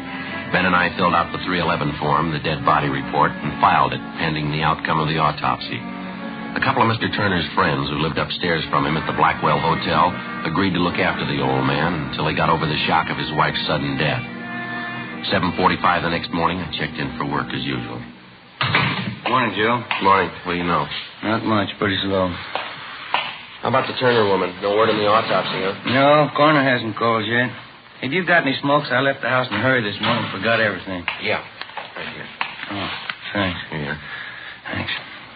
Lousy morning. Another row with the wife. Oh? What's the matter? Oh, another one of those church bazaars she got herself mixed up in. She's calling on me for help again. Oh, yeah? What she wants you to do now? You remember the last time, don't you? That spring bazaar? Had me working on decorations down to the church 7 nights a week. 18 women running around telling you what to do. Yeah. It's like a madhouse, Joe. This time it's even worse. How do you mean? This time the ladies figure they ought to have a little more production. They want me to dress up in some kind of a funny costume. Auction off pies and cake. You know, stovepipe hat, false mustache will work. No?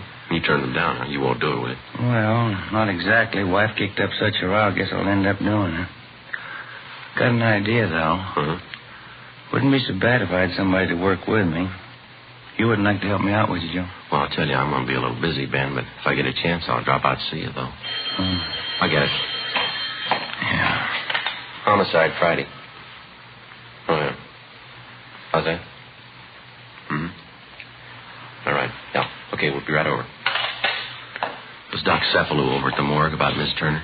Got the autopsy report for us? Yeah, they won't sign the death certificate. What's the trouble? A couple of things. Looks too suspicious for him, they said. How'd they list the cause of death? She suffocated. 8:15 a.m. We went across the street and talked with Dr. Cephalou. All he could tell us was that Gertrude Turner had suffered severe convulsions and that she'd died of suffocation. There was a small bruise in her forehead and numerous other small bruises around the base of the throat. Not enough to say that the woman had been murdered, and yet too much to dismiss the case as an accidental death. Together with Lorman and Barrett from Homicide, Ben and I looked up some of the friends of Mr. and Mrs. Turner. We found 2 points which didn't check out with the story that Mr. Turner had told us. According to the friends, Turner had had some violent arguments with his wife.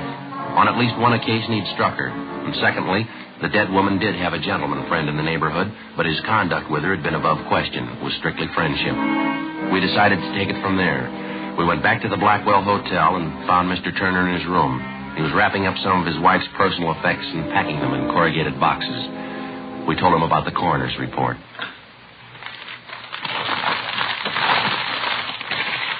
I don't think I believe that, Sergeant. People just don't suffocate. There's got to be a reason for it. Yes, sir. That's what we're looking for. Well, don't they know? Can't they tell you how it happened to the doctors? Well, she had severe convulsions. She suffocated. That's just all they could tell us. With a bruise on her head, Gertrude's forehead. What'd they say about that? Well, that wasn't the cause of death, Mr. Turner. She could have gotten a bump when she fell out of bed. It might have been that. It might not. I just don't understand. You'd think there'd be some way of telling. Well, we were around talking to some of your friends in the neighborhood this morning, friends of you and your wife. Yeah. Oh, they've been real friends, officers. Every one of them. Been up to see me, brought me meals and things. Say, isn't that a pretty thing? Just look at that. Yes, sir. Real bone china. The cup and the saucer. Gertrude used to collect them. Had all kinds. Pretty. Yes, sir. When we were talking to you yesterday, sir, you told us that you and your wife got along pretty well. No arguments? Yes, sir, that's right. Well, now, some of your friends tell us that you used to argue with your wife quite a bit. Who told you that?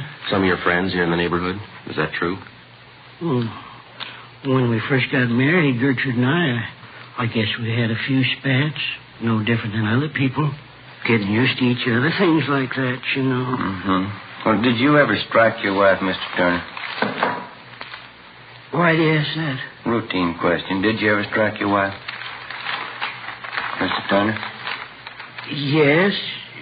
One of the first arguments we had. I don't even remember what it was about. That's how important it was. Mm-hmm. I lost my temper, I guess. I kind of slapped her. Oh, I felt like a no-good bum. Never once happened again. Slapping Gertrude. It's hard to remember it right now. Well, we asked you the same question yesterday, sir. Couldn't you have told us that then? Oh, I'm sorry, officer. I guess I missed it. I wasn't feeling too good. I think you know what I mean. But you remember us asking if your wife had any gentleman friends? Yes, I remember that. Well, now, is it true? Well, there's one fella named Clyde Warren. Runs a drugstore down the street. I guess Gertrude knew him better than anybody, but he was my friend, too. Well, did you ever complain to this Clyde Warren that he was spending too much time around your wife, that he ought to see less of her? I think I did maybe once or twice. It was kind of in a fooling way. Certainly didn't mean it. Clyde Warren's one of my best friends. Well, did you ever complain to your wife that she was seeing too much Warren? No, sir, never even mentioned it. Why ask me all these things? Well, your wife's dead, Mr. Turner, and we still haven't found out why.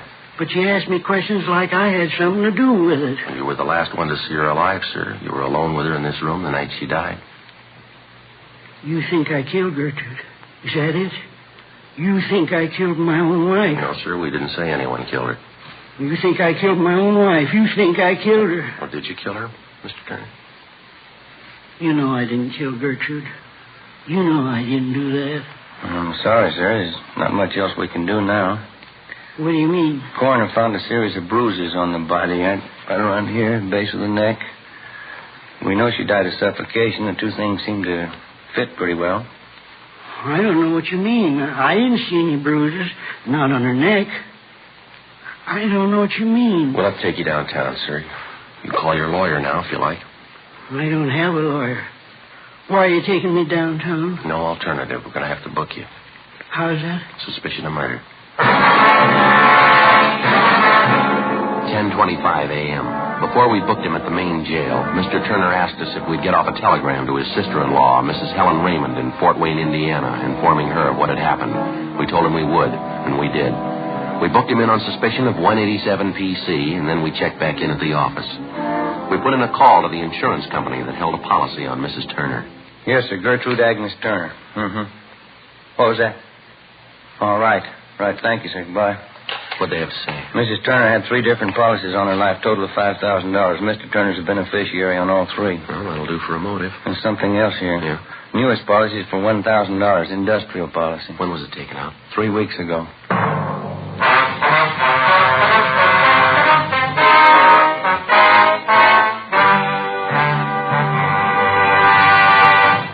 You are in the Scientific Investigation Division of the Metropolitan Police Department, the ballistics room.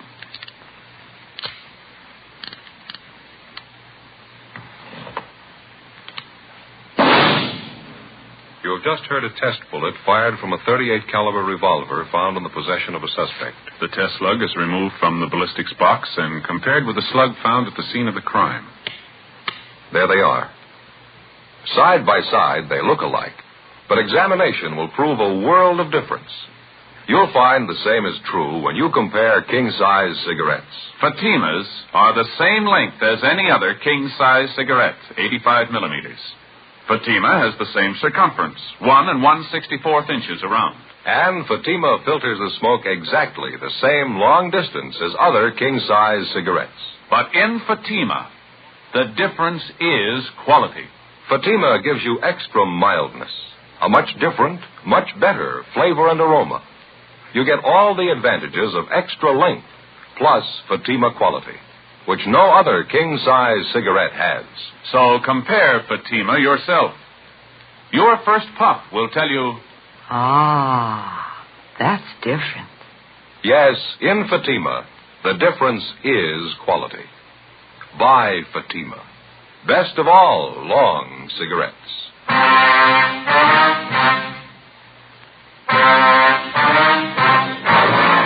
Monday, November 15th, 10 a.m. The investigation went on. We failed to uncover any additional evidence against the suspect, Mr. Turner.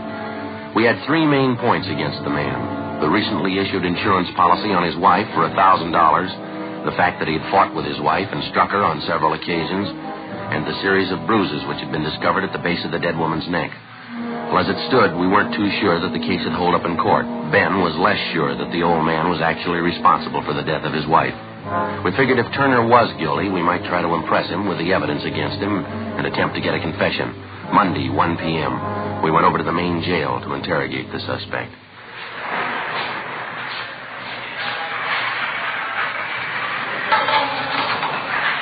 You want to step aside there? They want to lock that door. Oh, yes, sir. This way, Mr. Turner. I'll get the light switch. Right in here, Mr. Turner. Mr. Turner, you'd like to sit down? All right. Thank you. Why'd you come to see me?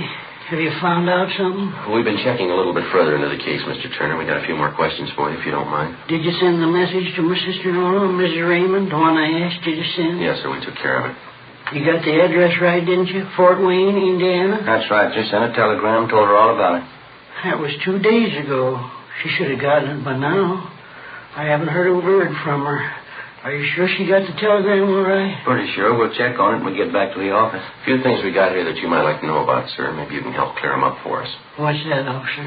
We understand that your wife, Gertrude, had some insurance on herself. $5,000 worth? Yes, that's right. Something you want to know about it? Well, she named you as the beneficiary in each of her policies. Is that correct? Yes, sir. Gertrude was a great believer in insurance. Don't hold with it too much myself. She used to tell me all the time. Yes, sir? In case she died first, she wanted me to have a little something for old age. Something to retire on and get a little ranch out in the valley. I understand she took out a policy just lately, $1,000 about 3 weeks ago. I know about it. I didn't want her to do it. Clean waste of money, I told her.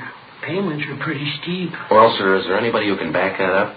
That you told your wife you didn't want her to take out that policy? No, I don't think so. We didn't talk about our business with other people. Yeah. Friday, Romero. Yeah? What is it? Phone call says it's important. Either one of you. Do you want to get it, Ben? You okay? You can take it out to the desk here. All right, thanks. I think I know what you mean. The insurance. You think that's why I killed Gertrude. Isn't that right? Well, sir, put yourself in our place, Mr. Turner. What would you think? You know in your heart I didn't kill my wife. You know that in your heart. Well, they don't pay us for what we believe, Turner. They pay us to get the facts, to run down evidence. Doesn't make any difference what I believe. But you know I didn't kill her. You know that, don't you?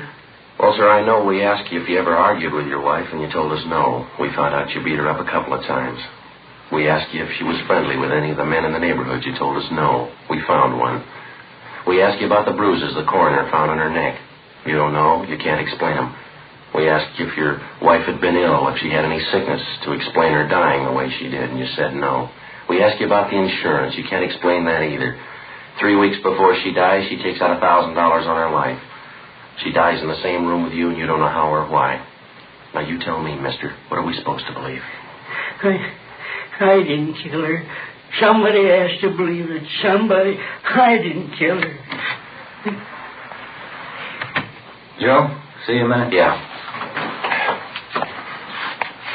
Yeah. And phone call. It was long distance. Turner's sister-in-law, Mrs. Raymond. What you want? Calling from Fort Wayne. She's flying out here tonight. Seemed pretty wrought up. About her sister, huh? Mostly about Mr. Turner. She claims he's innocent. Seems pretty sure of it. She can prove that Turner didn't kill his wife? That's what she said. She's bringing the proof with her. Tuesday, November 16th. Turner's sister-in-law, Mrs. Raymond, was scheduled to arrive at 6 p.m. by plane from Indiana. At 2 p.m., one of the main points in the case against the suspect was proven false. A woman friend of Mrs. Turner, after reading of the husband's arrest in the paper, informed us that while Mrs. Turner was visiting her home a few days before she died, she complained of a severe headache. The woman's son, who was studying to be a chiropractor, attempted to treat Mrs. Turner's headache by manipulating the muscles in her neck and shoulders. The woman said that Mrs. Turner called the next day and complained about receiving bruises on her neck as a result of her son's experimental treatment. The son came down to the office and signed a full statement to this effect. At 7 p.m., Mr. Turner's sister-in-law arrived. With her was a Dr. John Grant, a Fort Wayne physician. The two of them told us their story and gave us all the information they had concerning the case. Ben and I went immediately to the main jail, picked up Mr. Turner, and brought him back to the office. His sister-in-law and Dr. Grant waited in the adjoining room. Why'd you bring me here? You going to ask me more questions? I told you everything. No, sir. No more questions. You can't take me off to prison. I haven't had a trial yet. No, sir, you're not going to have a trial, Mr. Turner. We're releasing you. How's that? Your sister-in-law, Ms. Raymond, she's in the next room with her doctor. They're going to take you home, sir. I don't think I understand, officer. How do you mean? Your sister-in-law just got in from Fort Wayne tonight, and she has her family doctor with her. They told us about your wife, Gertrude. Everything we had to know. About Gertrude? My wife? Well, what do you mean, officer? Well, maybe you can understand, sir. Your wife was afraid to let you know. She told her sister she was afraid it might break up her marriage. Afraid to tell me what? Well, your wife suffered from epilepsy. She had it most of her life. She had epilepsy? Yes, sir, she did. And this Dr. Grant showed us that he's been sending your wife medicine ever since you moved out here to California. He treated her many times for the same thing before you met her. She figured it might ruin her chances of marrying you, so she kept it a secret. The medicine. I remember that. Used to come through the mail. And that's it, sir. Accounts for the headache she had the night before she died. She probably had an attack during the night, suffocated. That's how you found her in the morning. Well, why didn't they know? The coroner, they examined her. Well, sir, that's just the point. If you die of epilepsy, there's just no way of telling, not even by autopsy. Convulsions and suffocation. That's the only way they can list it. And she was ashamed. Gertrude. She was afraid to tell me. Yes, sir, that's what she wrote to your sister-in-law. We saw the letters. And I can leave now if I want to? Is it all right? We'll get you things from the property clerk first, and then you can go. Can I see Helen now, my sister-in-law? I'd like to say hello. Yes, sir, you can. It's right through that door there. Well, thank you kindly. It's all right. Officer. Yes. Just one thing I'd like to ask. Yes. You knew all the time, didn't you? I mean in your own heart. How's that? I couldn't have killed Gertrude. In your own heart, you knew that, didn't you? Officer? Yes, sir. I know it. I thought you did. I'll be right back.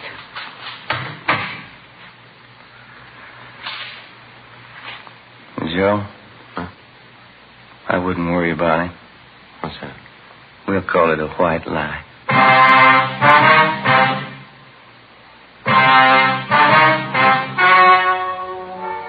The story you have just heard was true. Only the names were changed to protect the innocent. On November 16th, a meeting was held in the office of Blaine Steed, captain of homicide. In a moment, the results of that meeting. And now here is our star, Jack Webb. Thank you. Friends, the makers of Fatima do everything possible to produce the king-size cigarette that you want, just as we on Dragnet try to bring you the kind of entertainment that you want. Well, in our honest opinion, Fatima is the best of all long cigarettes. And I know from reading our Dragnet mail that more and more of you back me up on that. If you haven't tried Fatimas yet, may I suggest you buy a pack? You'll find Fatima gives you all the advantages of extra length, plus Fatima quality, which no other king-size cigarette has. Remember, tomorrow, first chance you get, buy Fatima.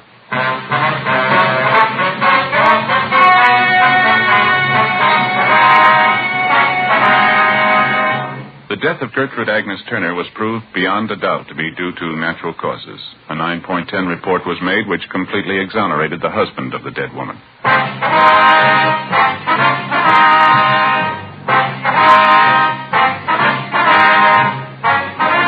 You have just heard Dragnet, a series of authentic cases from official files.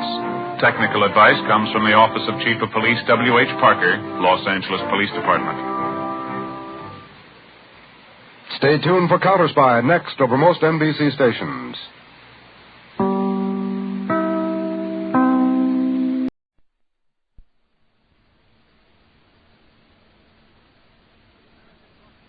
The American Broadcasting Company presents Pat Novak for Hire.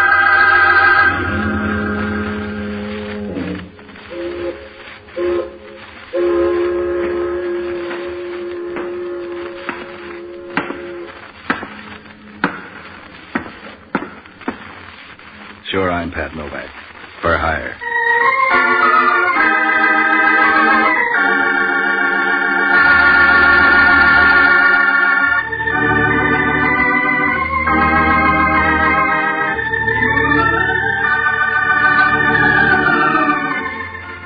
That's what the sign out in front of my office says, Pat Novak for hire. It's about the only way to make a living down on the waterfront in San Francisco. Because if you ever tried to practice the 10 Commandments down here, they'd steal 9 of them and frame you with the other. So I rent boats and do whatever else comes in handy to make a buck change pockets. Sometimes the hustle pays off. Sometimes you get lumps instead. Last week it was neither of these. I hung around my place at Pier 19 day after day and nothing turned up at all. Just when I began to wonder if people had forgotten how to phone, a babe gives me a jingle. She sounds nervous and talks about trouble. Asked me to come up and hold her hand. I ended up at a joint on the marina slant of Webster Street. It was probably important stuff once in the way of gold-plated living. Now it's just a tired wooden boarding house with about 30 people filling up space designed for a dozen. The paint was peeling off the walls. The garden had been on its own so long it was beginning to look like a jungle. When I rang the doorbell, I'd have given even odds a zombie would open it. I was nearly right at that. It was Hellman, a detective from City Homicide with a disposition made up of equal parts of hating people and confusion. Right then, though, he wasn't himself. His fat face was wrapped in smiles. He looked like a cat who'd learned to open the icebox. Sorry, Novak, we don't want any fish today. You're being glad. Somebody must have broken their neck. You're wrong. Again, and as usual. Somebody had some sort of bad luck. As bad as you can get. Dead, huh? You're too late this time, Novak. The killer's already in the bag. And you got the drawstring. I'm not complaining. Now scamper off somewhere and find another sucker. Put the brush away, Hellman. If you got the killer, it's even money. It turns out to be 4 other people. I don't know. The department managed before you dragged into town. We stumbled, but we got by. You can say that about a wine bum. I can make it fit you. Stumble on out of here, Novak. Yeah. But first, who done it? The landlady. She evicted a guy named Burke, the hard one. He didn't live here. He rented a room for some kind of an office. He was a freelance bookkeeper. She said he made too much noise working his machines at night. Did she confess? It's open and shut, Novak. No room for your chisel. Well, if she confessed, maybe you can pin it on her. What do you mean, pin it on her? The way you work, you couldn't prove Warren's governor. That's not my department, but keep on being smart and see if I can prove you'll fit in one of our cells down in Kearney Street. Don't strain your head, Hellman. I don't want any part of anything you're near, including this place. I'll buy that, too, and I'll breeze out of here. When the press shows up, don't worry about giving him your best profile. Either way, you'll look like a sack of potatoes. Either way, you look like a sack of potatoes. Gee, that's good, Novak. Before you tell Hellman that, you better go somewhere and grow a little. Look, Novak, how'd you like a tip on a horse? I got a hot one in the 5th at Del Mar tomorrow. I got a tip for you. Get out of my hair before I have to comb you out. Gee, Novak, that's no way to talk. I could be your friend.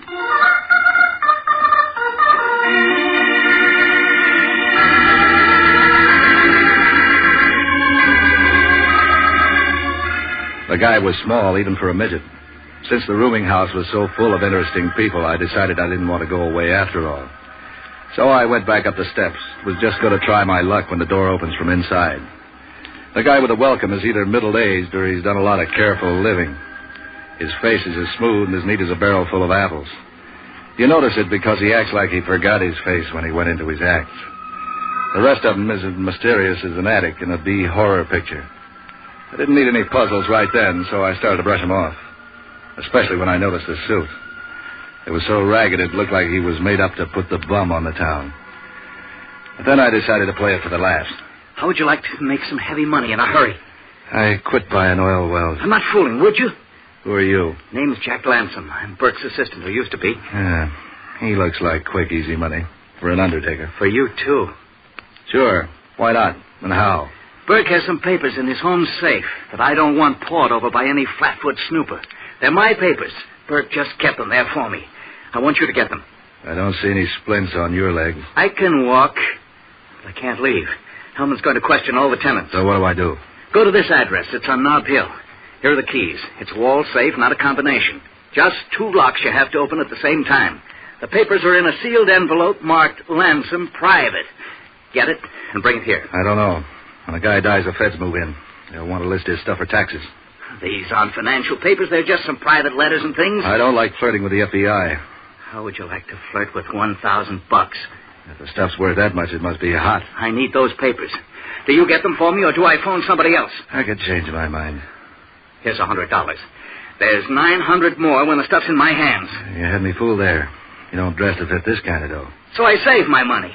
Are you going or not? Give me the keys. Lots of luck, Novak.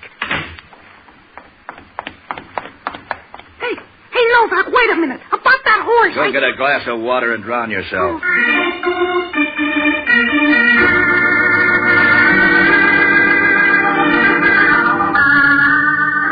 It looked like a cinch. I flagged a cab up to the place on Nob Hill. It turned out to be one of those society page joints, all glass, brick, and snobbish doormen. Getting up to Burke's floor was as easy as walking up 6 flights of back stairs.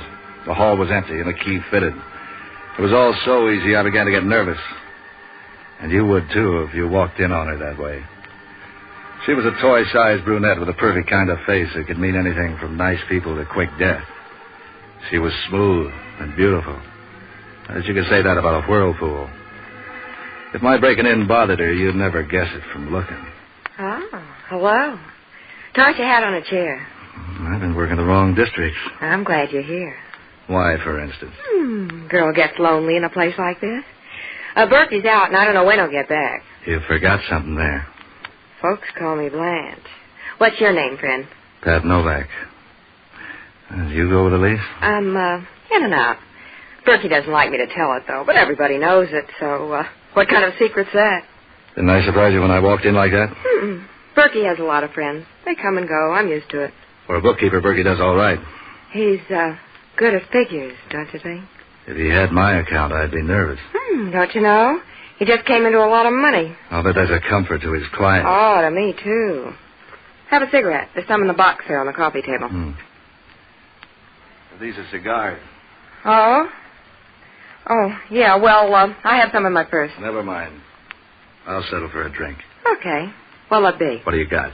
That's kind of hard to say offhand. Let's look in the kitchen and see.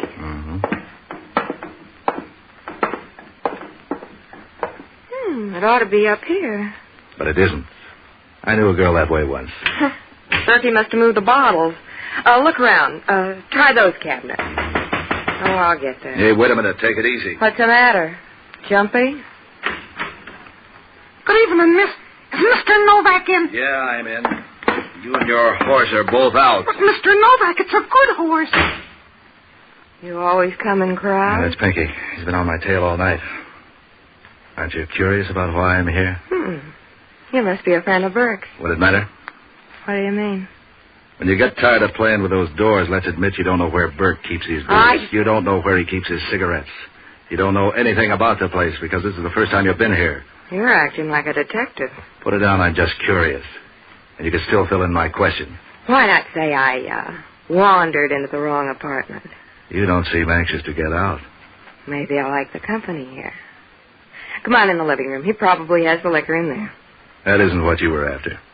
Why don't we settle for my being lonely? The town's full of lonely babes. None of them look like you. I know a cure.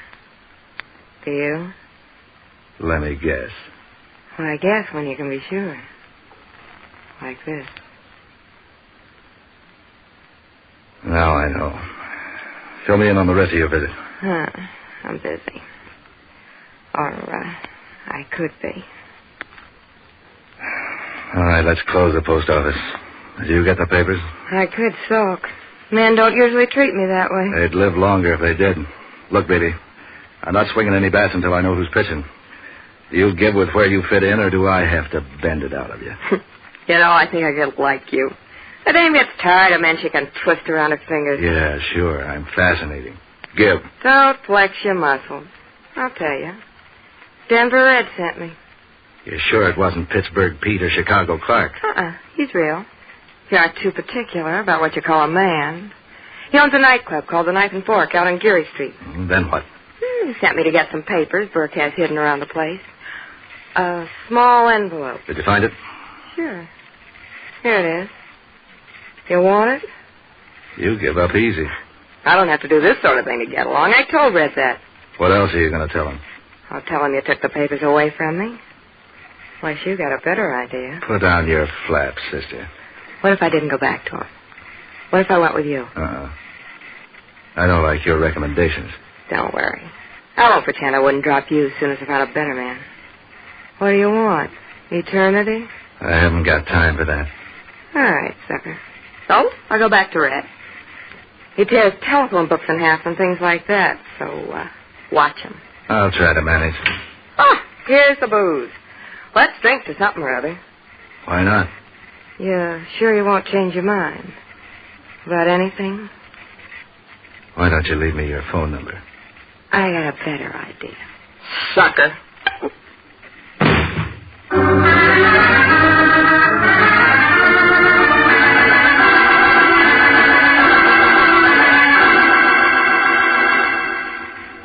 She timed it, but nice. I hardly started to get my hand up before she hit me with a bottle. The room began to spin, and I tried to stand up, but my knees gave way. I could hear her footsteps a long distance away, running. Then the door closed. I shook my head, and some of the cobwebs went away, but not enough for me to get started. By the time they did, I knew it was too late. I looked around, and the package of papers was gone. Yeah, the more I thought of how easily I'd been done in by that dame, the madder I got. Then I remembered no one was supposed to know about the papers except Lansom. Decided I better check on the play. I got on the phone and talked my way through a flock of bars until I ran down an alcoholic friend of mine named Jocko Madigan. He's an old-timer around San Francisco who knows more about the town than the city planning commission. He sounded good over the phone, which must have meant they were watering his drinks. Patsy, my boy, how are you? Curious. I'm sitting in on a racket that's beginning to develop too many curves. You sound like you're in a Girl Scout camp. You ought to be ashamed of yourself, you nasty, immoral, Put down the horn for a minute. I want you to do me a favor. If I had a daughter and you were even in the neighborhood, I'd lock her in the cellar. I can't imagine what those Boy Scout leaders are thinking about. They were Girl Scouts a minute ago. What did they do, pull a switch? Anyway, Boy Scouts don't camp, they hike. Look, I just got sapped by a dame who stole some papers. They up Mount Tamalpais, they hike. That's her name's Blanche. She's tied in with a guy named Denver Wren. He runs the Knife and Fork Club out on Geary. Oh, those poor kids. And that mountain's almost straight up, too. She just left here. She ought to be heading for Denver Red's place. What are the papers? I know you don't own them. You can't read. They have some stuff in them that'll put the heat on a guy named Jack Lansom. He likes it cool. $1,000 worth. Oh, speaking of money, there's a friend of yours here. Hello, Patsy. This is Pinky. Imagine me talking to you on the telephone. Imagine I've gone deaf. Hey, Jocko, if you can hear this, pull that punk off the line. Okay, he's gone. He said he had a horse for you. Look, dummy up to that guy. He's been floating around all night. And I'd be floating, too, if you'd be nice to him. I'll grab a cab and go out to the Knife and Fork Club. When Blanche shows up, see if you can find out what she does with the papers. Are you buying the drinks and the cab fare? Yeah. What are you going to do? I'm going back and see Lansom. This was supposed to be a closed deal, and will you hurry? The dame will be there and gone. Don't worry about me. You couldn't keep me away from the place. I'm growing wings. Yeah? Why the sudden lather? Well, if you're buying the drinks, there's no use my scrimping. I'm suddenly developing an awful longing for some good, well-aged scotch. So long, lover.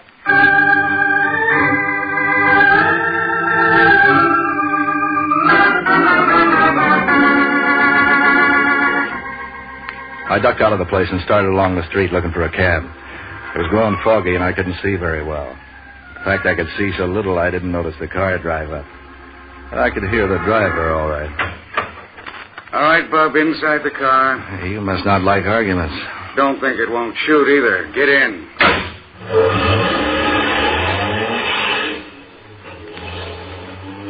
You're Patsy Novak, ain't you? You can say Patsy twice. Don't sulk. I'm doing you a favor. Yeah, thanks for the ride.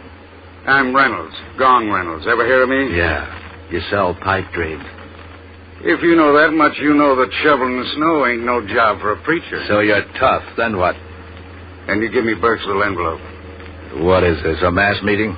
Do you pass it over, or do we have to go out in the country and get it twisted out of you? You're wrong twice. I haven't got it. You must think I'm foolish. Someone beat me to it. Who, Murphy? Murphy. Yeah, the bookie. Did he get it? A dame. She said she was working for Denver Red. Out at the knife and fork? Yeah, that sounds all right. Hey, what's up? You don't know? I was hired to pick it up. Yeah, sure. Yeah, I believe that. Take it or leave it, but let me out of here. Don't get nervous. Wait till we hit a quiet street. I'm broad-minded. Let me off anywhere. I said a quiet street. Before you go, I'm going to search you. How do I know you ain't lying? I'm beginning to wonder myself.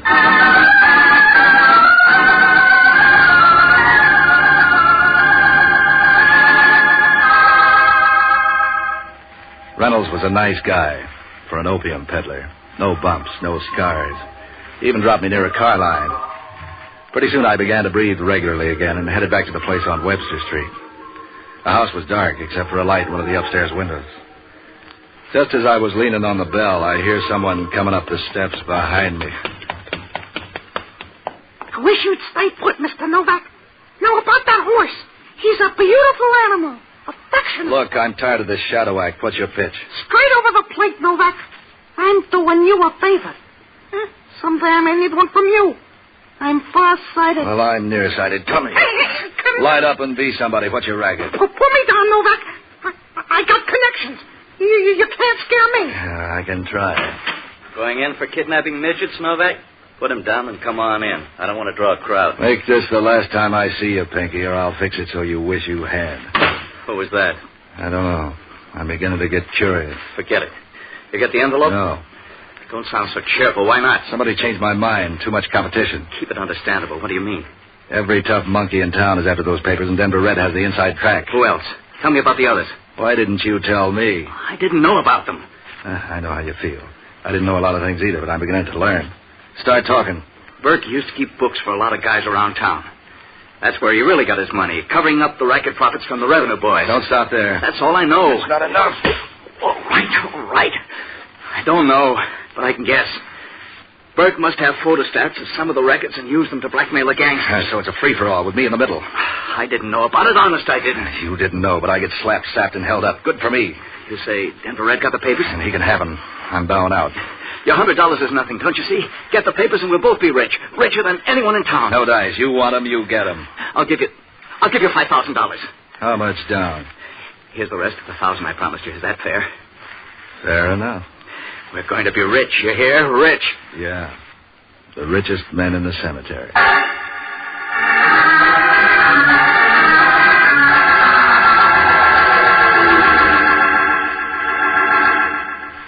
Lansom must have thought I was the biggest sucker in the city. I was through with the papers as soon as I discovered how hot they were. I could have told him, but when I saw how anxious he was, I figured I might as well use his shakes to get the rest of the $1,000. I headed out to the knife and fork, but my only plan was to get Jocko off the hook. After that, I wanted a lot of time in the country until things cooled off. The joint was out near Golden Gate Park, one of those community center places where you get everything that'll go in a stomach, including bicarbonate. The brunette doll was nowhere in sight, but I saw Jocko over at the bar wrestling with a double-sized highball, eased over beside him. Well, if it isn't the Boy Scout, Patsy Novak. That stuff's beginning to eat into your head, Jocko. Don't you worry. My lobes are functioning smooth as ice in a glass. What can I do for you after you pay the bill? Did the Dame Blanche show up here? Yeah, about half hour ago. What kept you? She's pretty. So's a tiger. Where is she? She and your friend Denver Red went upstairs. He has an apartment up there. Now, that's the way to live. If he bored a hole in the floor and ran a pipe down to the bar... Did you see the papers? No, and do you know a guy named Reynolds, Gong Reynolds? We've met. He was in here. He looked around and ducked out. Did he go upstairs? I don't know. You're running in big company. Reynolds and Denver Red are two of the most powerful gangsters in town. If they've got anything to do with this, you better cash in your chips and get out of the game. Yeah, don't worry. I'm all washed up with this. I heard something else, too. This guy Lanson is no country boy either. Measure him for me. The grapevine has it he used to be a member of Murder Incorporated, the Brooklyn outfit. He got out before they grew into big-time operators. Three of a kind. What do you know about Murphy? Don't tell me Murphy's in on this. Murphy's got the horse wires sewed up. He sewed it up with bullets. Let's get out of here. Yeah, I will in a minute. How do you get to Denver Red's shack? The entrance is outside, but what do you care? Let's get out of here. In a minute. Patsy, they're hotter than summer in Panama. Leave them alone. I'd kind of like to see that envelope. Try the post office. It's full of envelopes. Yeah, not this one. You coming with me? No, Patsy. If you've lost your mind, you've lost it alone. I'm beginning to wonder about that. Well, so long, lover.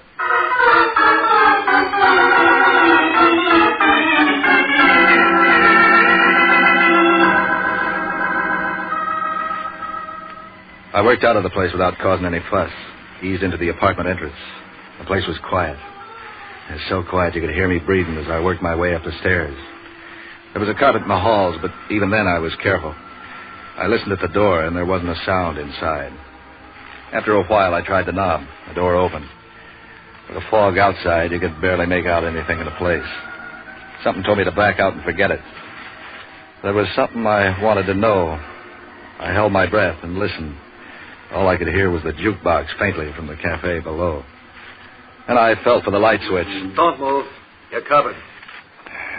What are you waiting for, Hellman? A payoff? You, baby. Keep your hands up. Where's the gun? I ate it. I guess it wasn't much good at that. You didn't have any bullets left. You counted them? I counted the bullets in the body. 6 bullets, 1 load. Who got it? Or do I have to guess? Denver Red and his dame. Name's Blanche. Now what? Yeah, I know her. She used to roll stroke oar in my lifeboat. She looks the type. You want to tell me about it, or do we go downtown first? I didn't kill him, Hellman. Who made those holes in them? Termites? If they did, you better keep your hat on. They might get hungry again. You got all the brains, Novak. You better shake them up. You're going to need them. You ought to get a refund on that crystal ball, Hellman. That's not a bad idea. Or maybe I can swap it for a television set. I'd like to see you on those San Quentin broadcasts. You saw me come in, you fathead. You can't pin this one on me. It's pinned, Novak, but good. In fact, it's a hat pin. Try making sense. Try making this knot fit your head. This is my hat. Now all you got to do is get rid of the 5 people who saw you wearing it earlier this evening at the boarding house, and you're clear.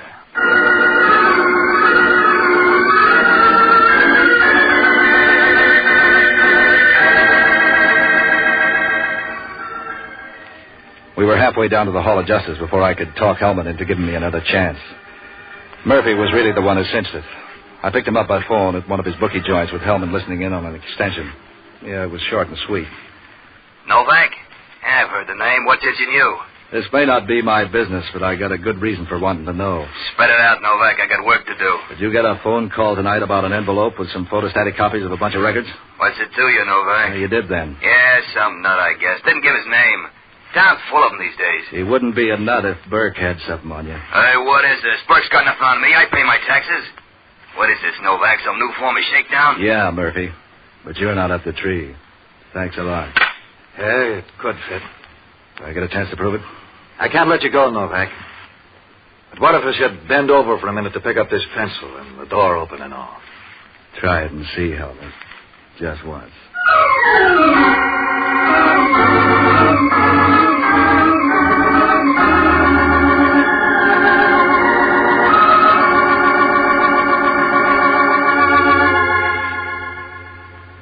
After that, I began to figure my bad luck had run out for the day. I jumped a cab and went down to the waterfront, but not to my pier. There was a guy at Pier 23 who was a friend of mine. He had a gun and a rowboat, and I borrowed both of them. I pushed off without being too careful because between the wind and the cross-chop, nobody was going to be hearing anything. Even with everything on my side, it was a long, hard row. When I hit the bottom of the ladder at the end of Pier 19, I had to sit in the boat to let my heart slow down. It was blacker than the inside of Hellman's dress shoes. I took my time edging down the pier. I was just about to slide into my boathouse when I tripped the booby trap. I did a Brody, and somewhere along the line I lost my gun, which put me even up with Lawson. He turned on the lights. Novak, you have to sneak up in your own office? You ought to pay the rent regular. I see the gags. You fix up this welcome? I was all alone and didn't like the idea of being caught from behind. What would you do about a frontal attack? I've got this gun. But since it's only you, I don't have to worry. I wouldn't say that. I think you've got all kinds of worries. Everybody's got something. And you've got Reynolds. Where is he? Take it easy. I just saw him earlier tonight, and he mentioned your name. Let's keep that for the society column. I'll take the envelope.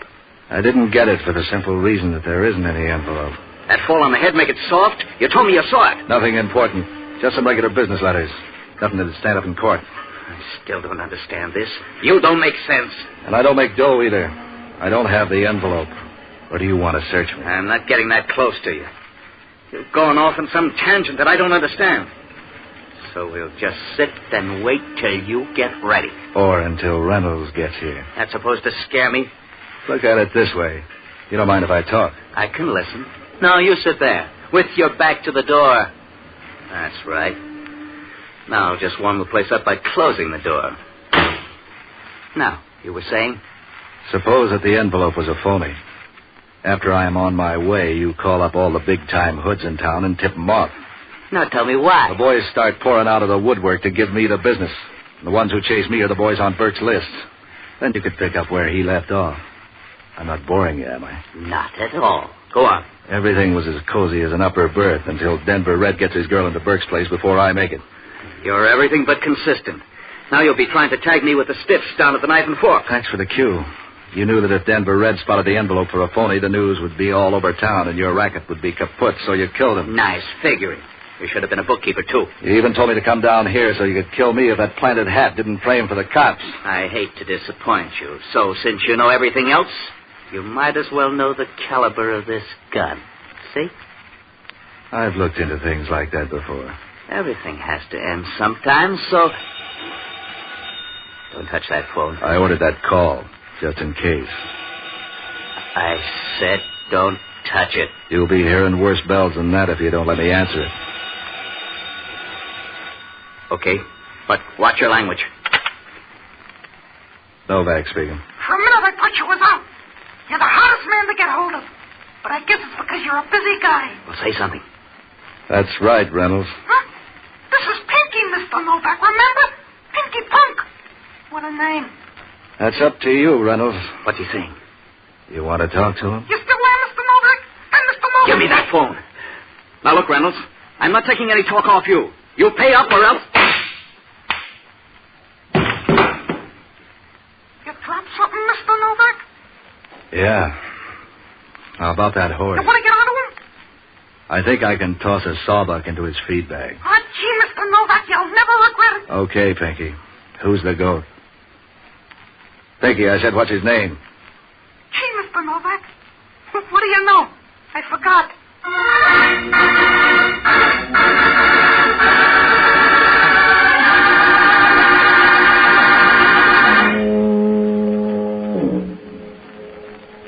Pinky might have forgotten, but Lansome's memory was good.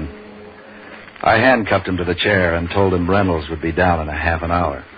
Then gave him Hellman's phone number. He confessed to everything after sitting alone in my office for a while. I know how he felt. When the feds got the news, they moved in with a fine tooth comb, but they never did turn up anything. Nobody ever did. I'm pretty sure of that. But now and then I get the idea maybe I'm wrong. So I start nosing around for those papers. I never find the things. I usually find Reynolds instead. He's beginning to get gray. Who killed the bookkeeper? That was the landlady. Yeah, Hellman got her a room, too.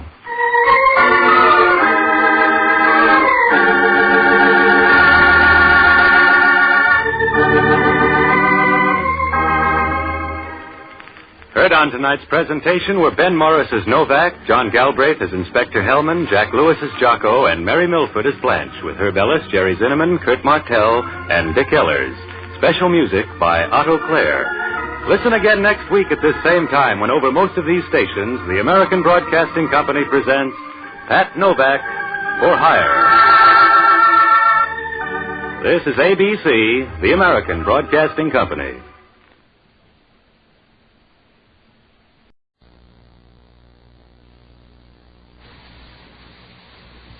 Ladies and gentlemen, this program is for you, not your children.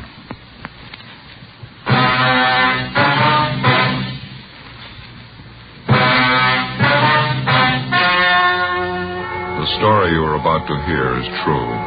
Only the names have been changed to protect the innocent. Fatima Cigarettes, best of all long cigarettes, brings you Dragnet.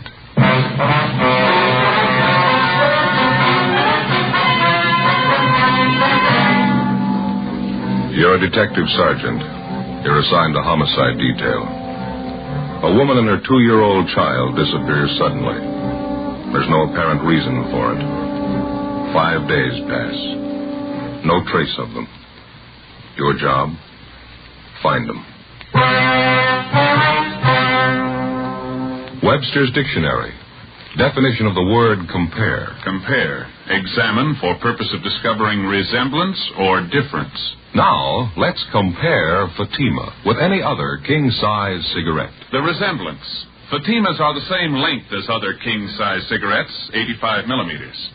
Fatima has the same circumference, 1 1/64 inches around. And Fatima filters the smoke exactly the same long distance as other king-size cigarettes. The difference. In Fatima, the difference is quality. You see, Fatima contains the finest domestic and Turkish tobaccos superbly blended to make Fatima extra mild. You get all the advantages of extra length plus Fatima quality, which no other king-size cigarette has. So compare Fatima yourself. Your first puff will tell you... Ah, that's different. Yes, in Fatima, the difference is quality. Buy Fatima. Best of all long cigarettes.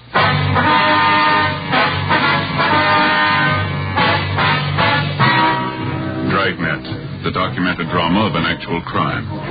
For the next 30 minutes, in cooperation with the Los Angeles Police Department, you will travel step by step on the side of the law through an actual case transcribed from official police files.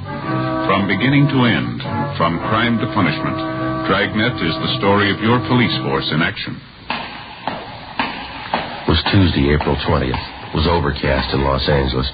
We were working the day watch out of homicide. My partner's Ben Romero. The boss is Captain Blaine Steed. My name's Friday. I was on the way back from communications, and it was 1:35 p.m. when I got to room 42.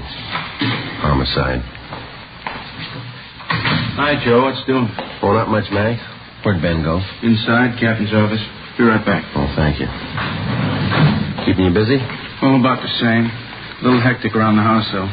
Oh, that's right. Ben mentioned something about that. You're getting ready for a wedding out there, aren't you? Yeah, my daughter Alice. Sure getting a nice fella. Oh, that's so? Yeah, ambitious kid. Part-time accountant. Goes to law school at night down Loyola. Real nice fella. Mm-hmm. When are you getting married? Week from Saturday. It's going to be a big church thing. Sure glad it doesn't happen often. Oh, how do you mean? Big production. Never saw so many bills in my life. New dress for Alice, going away luggage, bridesmaids' dresses, eats, drinks, new carpet for the hall, new curtains in the living room. Wife must think I'm made of this stuff. Well, you should have had all boys, May. Yeah. You're giving your daughter away, huh? Yeah. Well, that reminds me, I got to be sure and send my suit to cleaners, get a good press job on it. Sure is funny. What's that? It seems for years the wife's been afraid we'd never get Alice married off. Now it's finally in the works, the wife's still unhappy. Oh, well, how's that? Goes around moping around the house, wiping at her eyes, keeps muttering something about losing her little girl is leaving her. I don't know. Well, how old's your daughter? 32. Well, I'll be down stats office if anybody wants me. Right, Mac. Oh, pardon me, Ben. Excuse me, I didn't see you. Okay. Hi, where you been? Making a couple of phone calls. I think we might have something. Yeah, what's that? The Gorman case. Had a call from one of their neighbors while you were gone. Where's that calendar of ours? Gee, I don't know. Well, here, I got one in my pocket here in my wallet. Oh, good. Here you are. Well, thanks. Well, let's see now. Mrs. Gorman and her little girl Nancy disappeared on the 15th. Is that right? Yeah, Thursday. Why? And the husband, Mr. Gorman, filed a missing complaint on Friday morning, right? Yeah. What are you getting at? Well, you remember when we talked to Mr. Gorman, he couldn't think of any reason why his wife and his little girl should disappear like they did. Yeah. Remember me asking him the question if his wife ran around at all, if she was interested in any other man? That's right. He told you no, didn't he? This man who just called in, he lives out in the Gorman neighborhood. He swears up and down that Mrs. Gorman was keeping company with another man. Well, who is this neighbor, anyway? Name's John Pearson. He lives about 4 blocks from the Gormans. Well, we talked to neighbors a lot closer than that to the Gormans. They didn't seem to know anything about it. What else did this guy tell you? Well, let's see. The man Mrs. Gorman was supposed to be running out with is a Ralph Kane. He lives next door to Mr. Pearson. Well, how'd this Pearson sound to you? Pretty typical neighborhood watchdog. But here's the interesting part. Mrs. Gorman and little daughter Nancy disappeared last Thursday. Now, according to Pearson, this Ralph Kane hasn't been seen around since Friday night. He told me on the phone he saw Kane toss a couple of suitcases in his car late Friday night and drive off. Said he hasn't come back yet. Yeah, it might be something. Well, how much of a romance was Mrs. Gorman supposed to be having with this Ralph Kane? Well, it's pretty heavy, according to Pearson. Said it's been going on for 6 months anyhow. And Mr. Gorman didn't know anything about it? He got me there. If he did, he didn't let us in on it. What if he'd have any reason to cover it up? Well, it's possible, I guess. Didn't want the scandal. How sure are you that Ralph Kane's really missing?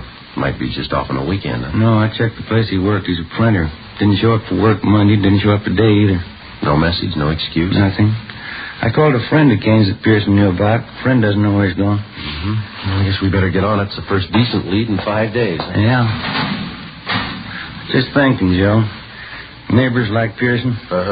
What would we do without him? 5 days before, on a Thursday evening, a Mr. Philip Gorman returned to his home in the Westlake district of Los Angeles to find his wife, Barbara Gorman, and his 2-year-old daughter, Nancy, missing. There wasn't any note, no explanation of any kind. A few clothes were gone. Mr. Gorman filed a missing report, and a broadcast and an APB were gotten out on the mother and daughter. Neighbors, friends, and relatives were checked. No leads. Routine investigation failed to turn up anything. Mr. Gorman could give us no explanation for the disappearance. After 3 days, we got out a radiogram. Still no results. Tuesday, 1:50 p.m., Ben and I got in the car and drove out to see John Pearson, who'd phoned in the information about Mrs. Gorman's supposed boyfriend, Ralph Kane. We found Pearson out on the back porch of his home, feeding some milk to a pair of house cats. I thought everybody knew that, Sergeant. Mrs. Gorman running around with that Ralph Kane. I'm no busybody. I wouldn't have mentioned it all if this hadn't happened. You say Kane had been seeing Mrs. Gorman for the last 6 months. Is that right, Mr. Pearson? About 6 months. That's how long I've seen it go on. And James, don't be such a hog. Let Fred have some of the milk, too. Greedy little devils. Do you know of anybody else in the neighborhood who's been aware of this, Mr. Pearson? I mean, Mrs. Gorman and this Ralph Kane? Well, I know for sure that Thelma White next door knows about it. She's mentioned it to me. Kane used to park with Mrs. Gorman near that vacant lot by Thelma's house. Those were the nights that Mr. Gorman was working late. Would you know if Mr. Gorman was aware of this, that his wife was running around with another man? I'm pretty sure he did, Sergeant. That's the strange part about it. Well, how do you know, sir? For George, the man who delivers the groceries, he just happened to mention it to me once. All right, James. Right, it's all gone. Now run off and play. Yes, George, the grocer man, he made a delivery to the Gormans once and heard them rowing about it. George said Mr. Gorman was very mad, talked divorce, all that sort of thing. Well, how about the Gorman's little girl, Mr. Pearson, little Nancy? Tragic, Sergeant. Such a sweet little thing. Mrs. Gorman kept her under an iron hand. Imagine, the little girl's only 2 years old. Mrs. Gorman was after her with a stick all the time. She's not much of a mother. Not the way I look at it, anyway. Well, what's your opinion of all this? Do you think that Ralph Kane has run off with Miss Gorman? Well, what else can you think? 2 of them carry on for 6 months. Mrs. Gorman disappears Thursday. Mr. Kane leaves Friday night. What else can you think? This neighbor of yours, Thelma White, does she live in this house over here, over on the right? Yeah, that's right next door. You go over and talk to her. She's home now. Thelma will tell you the same thing I did. Oh, that's it. Thank you very much. Not at all, Sergeant. Just one thing I can't understand about Mrs. Gorman's little girl, little Nancy.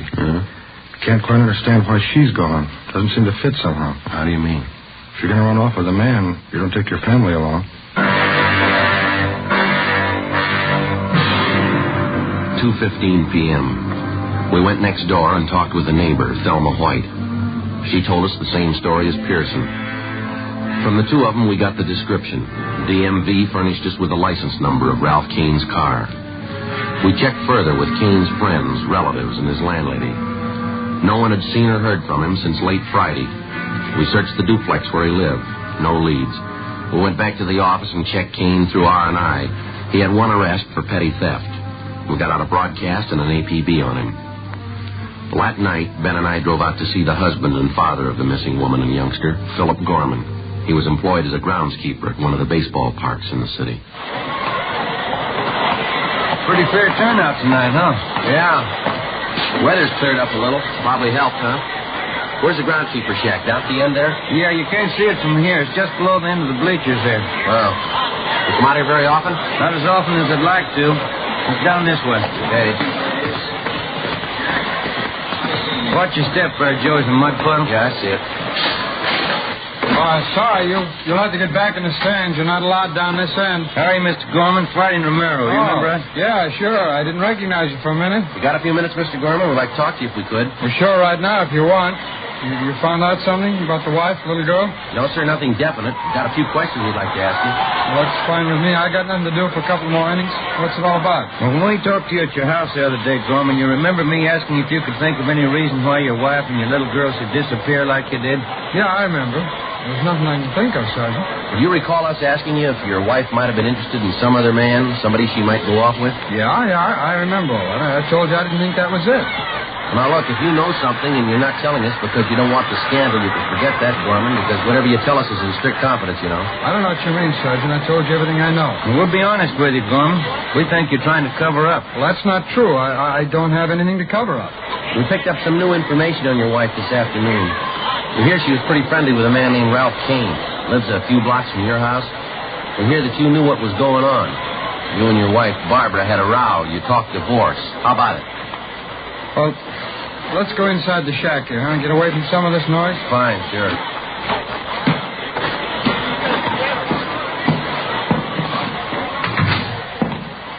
I hope you don't mind it in here. It's a little dirty. I keep all the maintenance stuff in here. That's all right, Gorman. Now, how about Ralph Kane? Yeah. I knew about it. It's like you said, all the scandal. I just didn't want it to get out. Well, look, if you're going to hold out on us, it's not going to help much to find your wife and little girl. Yeah, I know, Sergeant. I just didn't want people to find out what a bum I married. You know what some neighbors are like. Mm-hmm. I can't understand how it happened. I met the wife when I was in the Army. I see. I brought her back out here. Everything was fine. After the baby was born, she started to change. Nothing satisfied her. She began to run around. Nothing but a bum, but I guess I found out too late. Well, now, this Ralph Kane, what do you know about him? Well, he's a single guy. Works at a print shop downtown. Pretty good-looking guy. He's got money to spend. That's all Barbara cares about. Well, what's your idea about it? Huh? You think Kane and your wife have gone off together? Well, to tell you the truth, I'm not sure. Maybe they did. I've been trying to check around them all. I'm not getting very far. There's only one thing I'm really worried about. That's my little girl, Nancy. I don't care what my wife does or how far she goes. I just want my little girl back, that's all. Have you any idea at all where your wife might have gone? No, none at all. She didn't know California too well. She's only been out here a year. Mm-hmm. You don't know any of Kane's friends, his hangouts, or places you think he might go? No. Well, I've never even met the guy, Sergeant. I'm going to, though. I know what he looks like. I'll meet him. Well, there's just one more thing, Gorman. If your wife was set on running off with another man, why did she take your little girl with her? She wasn't too devoted to the baby, I understand. Yeah, that's right. That's what's got me worried. The only thing I can figure out is the wife hated me more than I thought. She knew that I thought Nancy was about the greatest thing alive. I guess rather than let me have her, she took Nancy along with her. Was it possible she might drop the baby off with some friend or relative and tell them to keep her? Well, I've checked on that already, Sergeant. You got the names of all the people we know. I'm sure they'd get in touch with me if they had Nancy. Well, we'll double-check them anyhow. All right. Now, if there's anything else comes up, you let us know right away, huh? All right, Sergeant. It's just the baby, that's all, Nancy. As far as I'm concerned, my wife never lived. It's kind of hard to take, isn't it? Yes, it is. I think you got the finest setup in the world. Nice home, job, baby, good furniture, everything you need. Yeah. Everything but a wife. The search for the missing wife and the 2-year-old daughter went on. The broadcasts and teletypes on Mrs. Gorman and Ralph Kane failed to net us a thing. A week passed. There were no leads. Another week went by. Nothing. The half-dozen replies we'd gotten on our teletype went nowhere. They were blind leads. Wednesday, May 5th. We got a call from the manager of an auto court in the south end of the city. He told us that a man, a woman, and a little girl, answering the description of the missing trio, had stopped at his place the night before. Along with Jack McCready from Homicide, Ben and I drove out and interviewed the man. We showed him pictures of Kane, Mrs. Gorman, and 2-year-old Nancy. He identified all three. He could give us no idea where they'd gone. We checked through the cottage where they stayed. No, nothing. Just about as clean as you can get. There's something here. What's that? Look here. Kid's picture book. Let's see. Yeah, take a look right here. This book belongs to Nancy Gorman. Well, we know they were here. That's about it. Hey, Ben? Joe? Yeah, Mac. Where are you? Out in the back. Come here. All right.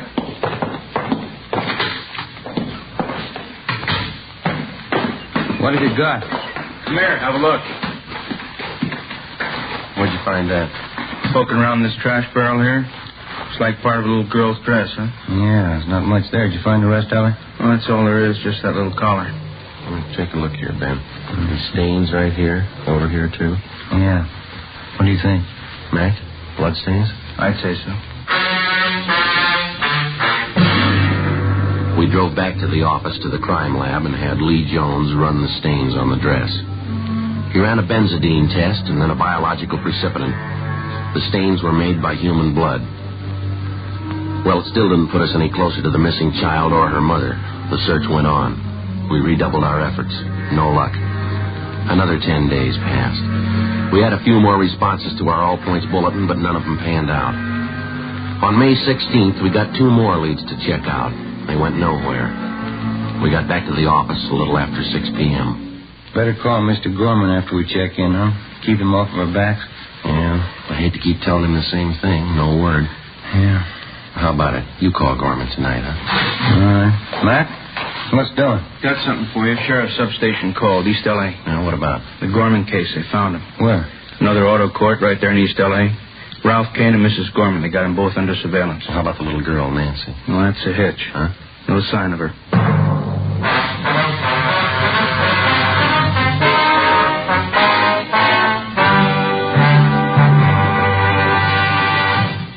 You are listening to Dragnet, authentic cases from official files. Now, let's look at our Fatima files. Listed under H. Hardwick. Cedric Hardwick, distinguished actor. He says, I find Fatima a very pleasing cigarette. It has a distinctly better flavor. K. Kelly. Nancy Kelly, star of the Broadway hit Season in the Sun. She says, between scenes and after the show, I like to relax in my dressing room and light up a Fatima. They have a really different flavor. And what's important to me, they're extra mild. Listed under L. Lovett. Vice Admiral Leland P. Lovett, United States Navy, retired. He says, I smoked Fatimas when I was a midshipman. I still do, because they have a better flavor and aroma. Fatima is easily the best of all long cigarettes. Friends, our files show Fatima sales are going up. Up every day. The reason for Fatima's ever-increasing popularity can be summed up in 2 words. Fatima quality. Yes, Fatima gives you all the advantages of extra length, plus Fatima quality, which no other king-size cigarette has. So, if you smoke a king-size cigarette, compare Fatima. You'll find they now cost the same, but your first puff will tell you. Ah, that's different. Because in Fatima, the difference is quality. Buy Fatima. Best of all long cigarettes.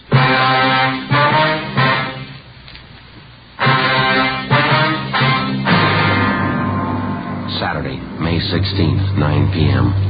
Along with Levinson and McCready from Homicide, Ben and I drove out to the sheriff's substation in the east end of the city. One of the deputy sheriffs directed us to the motor court where Mrs. Barbara Gorman and Ralph Kane were under surveillance. We found the 2 of them in one of the rear cottages. There was no trace of 2-year-old Nancy Gorman. Levinson and McCready took Ralph Kane out to the car to interrogate him. Ben and I remained in the cottage with Mrs. Gorman. She was a tall blonde, thin-faced and nervous. She spoke with a decided accent. We questioned her for more than 2 hours. We got nowhere. Why don't you sit down, Mrs. Gorman? Relax. How can anyone relax? These questions. You have no right to do this. Well, maybe you haven't got it straight, Miss Gorman. This is a pretty important matter. We'd like to find out about your little girl. I told you I don't know. She ran away. Yes, ma'am. Now, we've had 10 different versions. You stopped at a hotel in Nevada and she disappeared. You were at an auto court in Bakersfield. She ran away during the night. We've heard just about all of them. Now, how about the truth? I've told you everything I'm going to tell you. I don't know what's happened to the kid. She's gone, that's all. She's gone. Got to be an explanation for it. Where is she gone? She ran away. How many times do I have to tell you? I left with Ralph. We went out of the city. After a few days, Nancy got lonesome. She wanted to see her father. We were asleep one night, and she ran away. That's all there is to it. Simple. Why can't you understand? Well, you're going to have to do better than that, Miss Gorman. Now, how about the truth? What happened? You can't keep me here all night. Where's Ralph? I want Ralph. Why'd you take the child with you in the first place, Miss Gorman? It's pretty obvious that you didn't want her. Did Kane want you to take her along? Oh, no. He wanted me to leave her. Just he and I. That's all he wanted. Should have left her there, all this trouble, questions. There's an easy remedy, ma'am. What'd you really do with the little girl? She wanted off. It's the truth. We didn't know it. She wanted off. We couldn't help it. How about the little dress we found in that auto court with stains on it? Same questions. She always asks the same questions. What about the dress, ma'am? Do I always have to repeat? I told you. Ralph got his hand. He was shaving. It was just an old dress, a rag. Ralph bandaged his hand with it. Well, you usually wear bandages a while, don't you? Don't just throw them away. It was only a scratch. He didn't need the rag very long. Quite a few stains on the dress, ma'am. Must have been more than just a scratch. No, it was just a scratch. Can't you believe anything I say? No, not so far. Please. Can't I go outside for a few minutes? I have a headache. It's so hot in here. All right, Miss Gorman.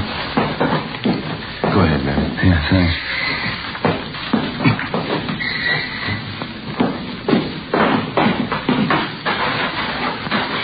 The air, it's so good. Terrible headache. You mind telling us something, Miss Gorman? Please, can't you let me alone for a minute? Why did you leave your husband? Him? Any woman would leave him. It's Raph. I love Raph. And your little girl, what about her? My husband wanted her, not me. I'm just not like that. I didn't want her in the first place. It was a mistake, a terrible mistake. Is that why you got rid of her? What? Now, it's pretty obvious by this time, ma'am. When you left your husband, you took your little girl along for spite. Kane didn't want her. You found out you didn't either, so you got rid of her. Now, is that it? I didn't say that. You're putting words in my mouth. I didn't say that at all. Joe, Ben? Yeah, Mac, over here. Kane's given us half the story. Shouldn't be too hard to get the rest. It's a lie. There's no story to tell. Nancy ran away. That's all we know. Mac? Kane says they tried some kind of a death pact. He and Mrs. Gorman here got in a room and turned on the gas. He didn't tell you. He didn't tell you. Afraid so, ma'am. That's your boyfriend's story. What else, Mac? Well, as I say, Kane and Mrs. Gorman got in the room, agreed to end it all. They had a little girl with them in the room. Well, why was that? Kane says he doesn't know. Seemed to simplify things, having the kid with him. He tell you what happened? Yeah, they turned on the gas. No. Don't. Never mind. Miss Gorman? Never mind. You don't have to say it. You want to tell us about it? Miss Gorman? Yes. I'll tell you. 3 a.m. We went back inside the cottage at the auto court. We gave her a cigarette, and Barbara Gorman sat down and told us the story.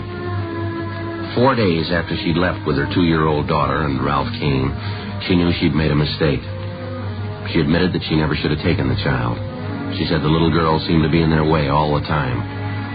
Kane was all for deserting the child or sending her back to her father. Mrs. Gorman wouldn't agree to it, just out of pure spite. One night in an auto court, she and Kane had a big drinking party. They brooded over the mix-up that they'd gotten themselves into. Kane didn't have any money to get married. He knew he'd lost his job. Even if they could get married, Mrs. Gorman wasn't sure she could get a divorce. Another full day and night of drinking, and they decided on a lover's death pact. They turned on the gas. I don't get it, Mrs. Gorman. Why'd you have your little girl in the room with you? Why didn't you leave her with somebody, with anybody? Why? She was mine, wasn't she? I thought we could go together, all three of us, but it didn't work that way. Well, what happened? Well, Raph and I woke up. Throats were burning. My eyes were burning. I looked over at Nancy.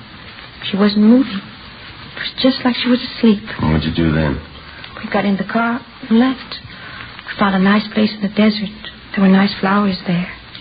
We buried Nancy. How about you and Ralph Kane? You knew you were in deeper. Why didn't you try it again? Oh, we did, a couple of times. We loved each other.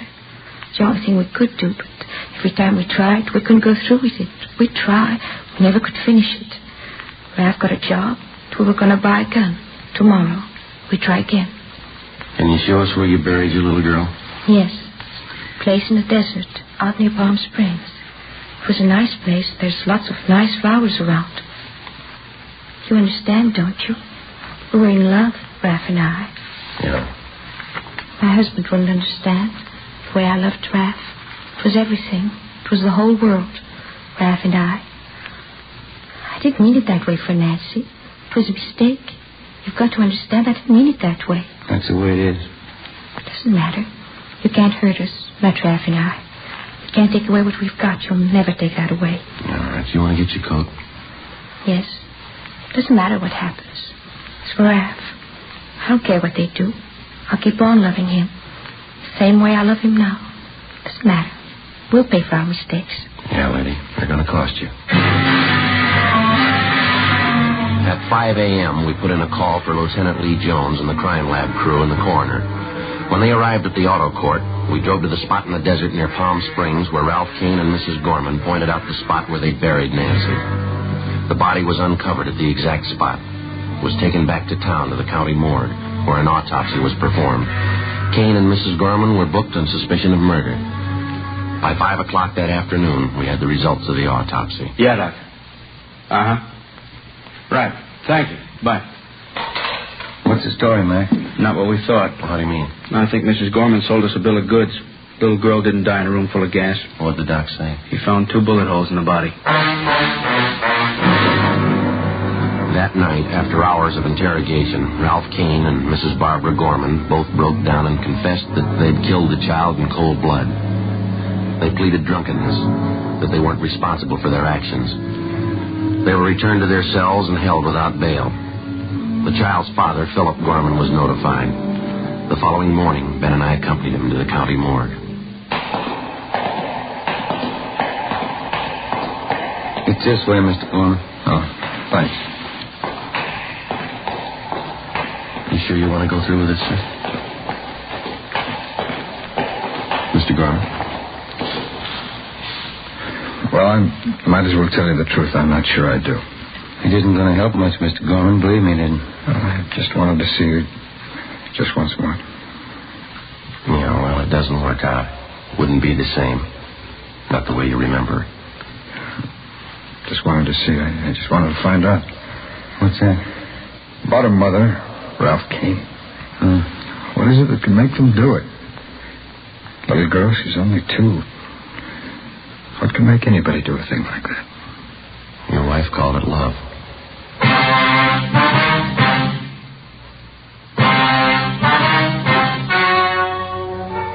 The story you have just heard was true. Only the names were changed to protect the innocent.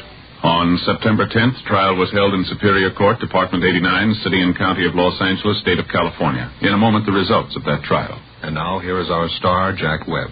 Thank you. Friends, tonight you've heard just a few of the reasons why you should smoke Fatima. It sums up this way. Fatima gives you all the advantages of extra length, plus Fatima quality, which no other king-size cigarette has. Tomorrow, buy Fatima in the golden yellow package. Remember, they're extra mild with a different, better flavor and aroma.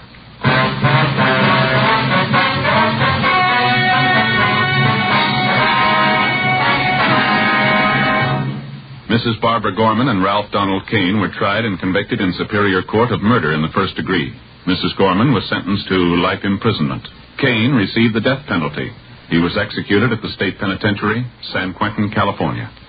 Ladies and gentlemen, the Bill of Rights section of the United States Constitution protects our freedom. Today, that freedom is endangered by tyranny and aggression. Every American must help make our free government an example to all peoples by dedicating himself to a constant, active citizenship.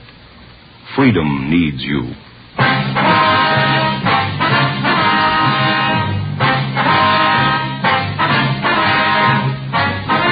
You have just heard Dragnet, a series of authentic cases from official files. Technical advice comes from the Office of Chief of Police W.H. Parker, Los Angeles Police Department. Fatima Cigarettes, best of all long cigarettes, has brought you Dragnet, transcribed from Los Angeles.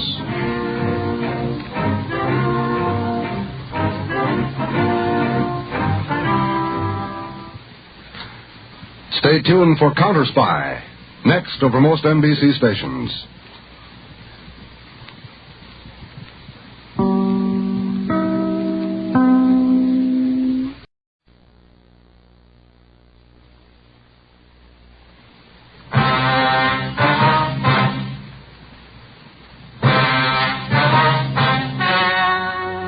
The story you are about to hear is true. Only the names have been changed to protect the innocent. Fatima Cigarettes, best of all long cigarettes, brings you Dragnet.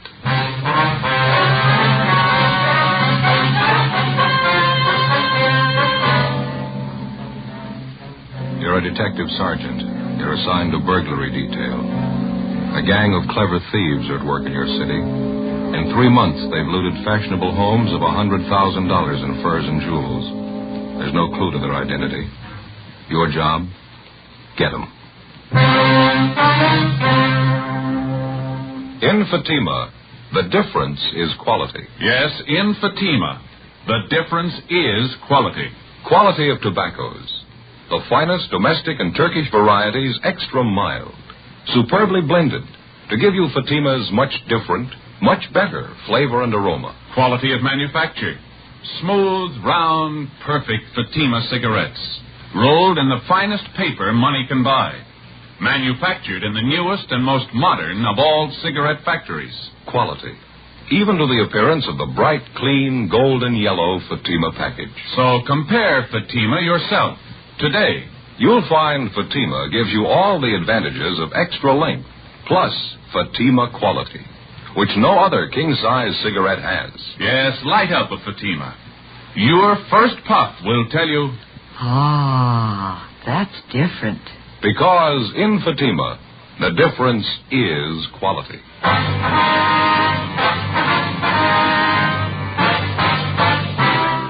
Dragnet, the documented drama of an actual crime. For the next 30 minutes, in cooperation with the Los Angeles Police Department, you will travel step by step on the side of the law through an actual case transcribed from official police files. From beginning to end, from crime to punishment, Dragnet is the story of your police force in action. It was Wednesday, January 10th. It was cold in Los Angeles. We were working the day watch out of burglary detail. My partner's Ben Romero. The boss is Captain Wisdom. My name's Friday. It was 11:15 a.m. when we got back to the city hall. Captain Wisdom's office. Hi, Skipper. Hi. How'd you make out? Not too good. Same old story. Anybody in the house when the thieves broke in? Yeah, the children's nurse was there. She said the burglary took place about midnight. She was asleep in bed at the time. Uh-huh. The nurse said she woke up when she heard the thieves forcing their way in through a side door. She jumped out of bed, ran for the telephone in the hallway, and they grabbed her before she could reach it. Do her any harm? Well, a little, yeah. They tied her up, locked her in a closet. Same MO as the other job, Skipper. 3 men, each of them wore gloves and a mask. They took all the furs and jewelry they could find, nothing else. Nurse give you the same general description on the 3 of them? Yeah, it's not going to help much. Said 2 of the men were tall, medium build, and one was short, heavy build. She was so rattled she couldn't even remember the clothes they had on. 12 jobs with the same gang in 3 months. We don't even have a good description of them. How slow can we move? Doing everything we can, Skipper. Excuse me. Burglary, Wisdom. Uh-huh. Not until 2 o'clock? Oh, that's all right. 2 o'clock sharp. Right. Bye. Just had an appointment canceled out. How about a cup of coffee downstairs? Yeah. I didn't even have a chance for breakfast this morning. Fine with me. You grab my hat, will you? Yeah, I'll get it. Here you go. Thanks. Guess you talked to the owners of the house, huh? The place was broken into last night? Yeah, we did. Mr. and Miss Peterson. They got home a couple hours after the burglary, took a quick inventory. What did they find missing? Furs and jewels, same as the other jobs, almost $12,000 worth. It's the biggest haul yet. I don't have to spell it out for you. We need a break on this thing. We need it bad. More pressure from the front office, huh? It's coming from all sides. The victims are insurance companies and newspapers. They got a right to cry. Those thieves have been grabbing furs and jewels for 3 months. We're doing everything about it we can do, Skipper. Planning stakeouts, working our informants, running down every lead we can get our hands on. Covered every angle I can think of. They don't worry about the angles we cover. They want results. They want their property back. Well, go ahead, Skipper. Go ahead. Yeah. Now, how about the stuff they took on the job last night? You get it on the stolen property list? Yeah, it's all listed. That's one thing that really gets me. What are the thieves doing with all that stuff, the furs and the jewelry? We've had every pawn shop in the city on the alert since they started working. Checked on every possible outlet we know of, any place they could use to dump the stuff. They haven't turned up a trace of it. No results from those APBs you got out? Well, yeah, a few, but none of them are panned out. How about trying the cafeteria here? They got pretty good coffee. Yeah, good idea. Why don't you two grab a table? I'll get the coffee. Right there. Oh, hold the cream on, Mike, will you? Right, Skipper. How's this? Is all right, Skipper? Yeah, it's fine. 3 chairs? Yeah. Okay. How about it Friday?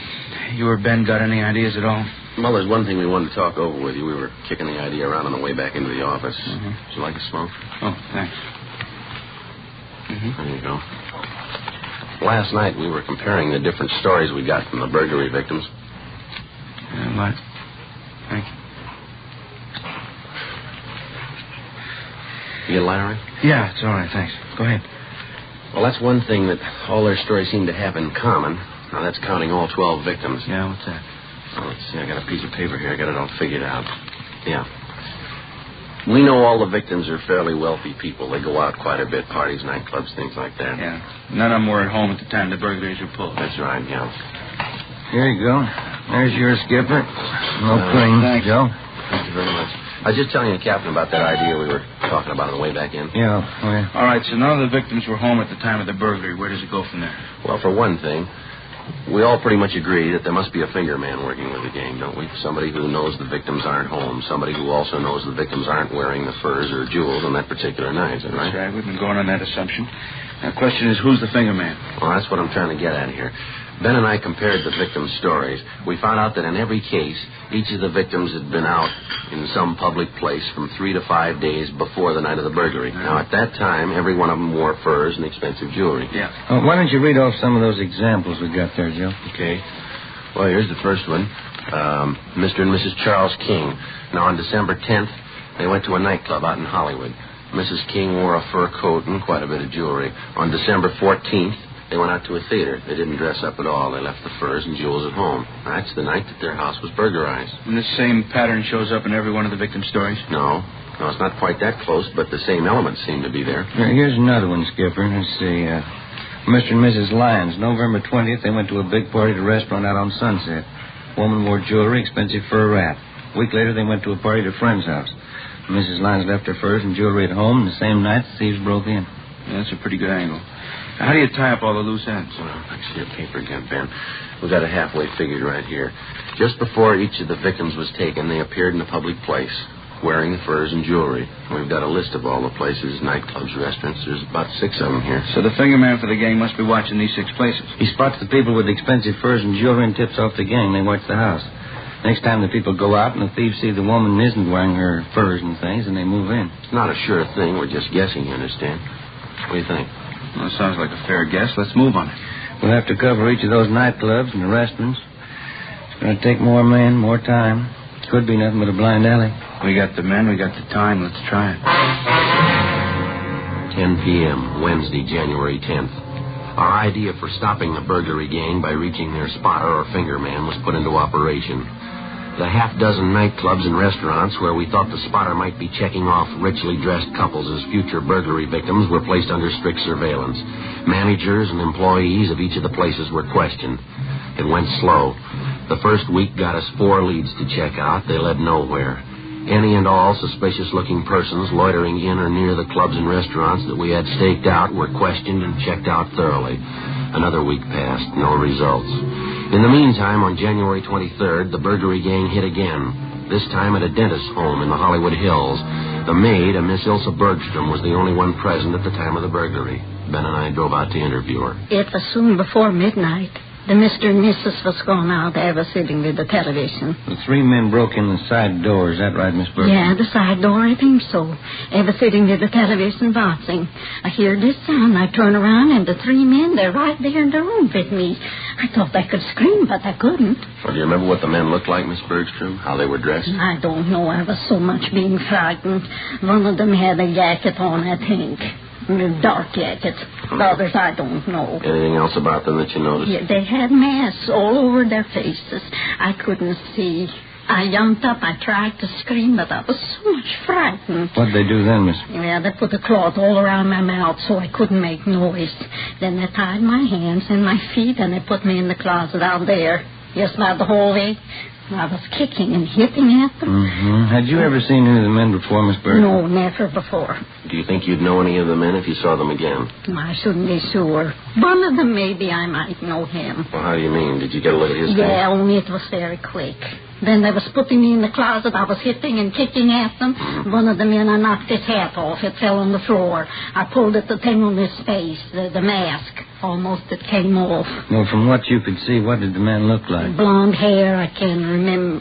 It's not so much on top here. It's only on the sides here. Mm-hmm. And there was right there by the forehead, hair, a scar going over that way. Yeah. Was he a big man, do you know? As big as the other two? No, he was a smaller man. He was bigger this way, fatter, yeah. he was so mad when I knocked his hat off, I thought maybe he'd kill me. They only put me in the closet, and then they closed the door. I could hear them upstairs going through the Mr. and Mrs. room. And you're pretty sure of the description you've given us, Miss Burke? Oh, yeah, the scar, the blonde hair. Not so much on top. I remember that. It was... Well, I was so much frightened, I thought he'd kill me. Mm-hmm. Now, after they locked you in the closet, they didn't come back? That's the last you saw them? Yeah, they didn't come back to me. I could hear them moving around upstairs, and then I could hear them leave after a while. Like all night before the Mr. and Mrs. came home and found me. I was so much frightened. This thing wouldn't happen in Sweden. That's where I come from, Sweden. Yes, ma'am. You sure there's nothing else about these men that you've noticed?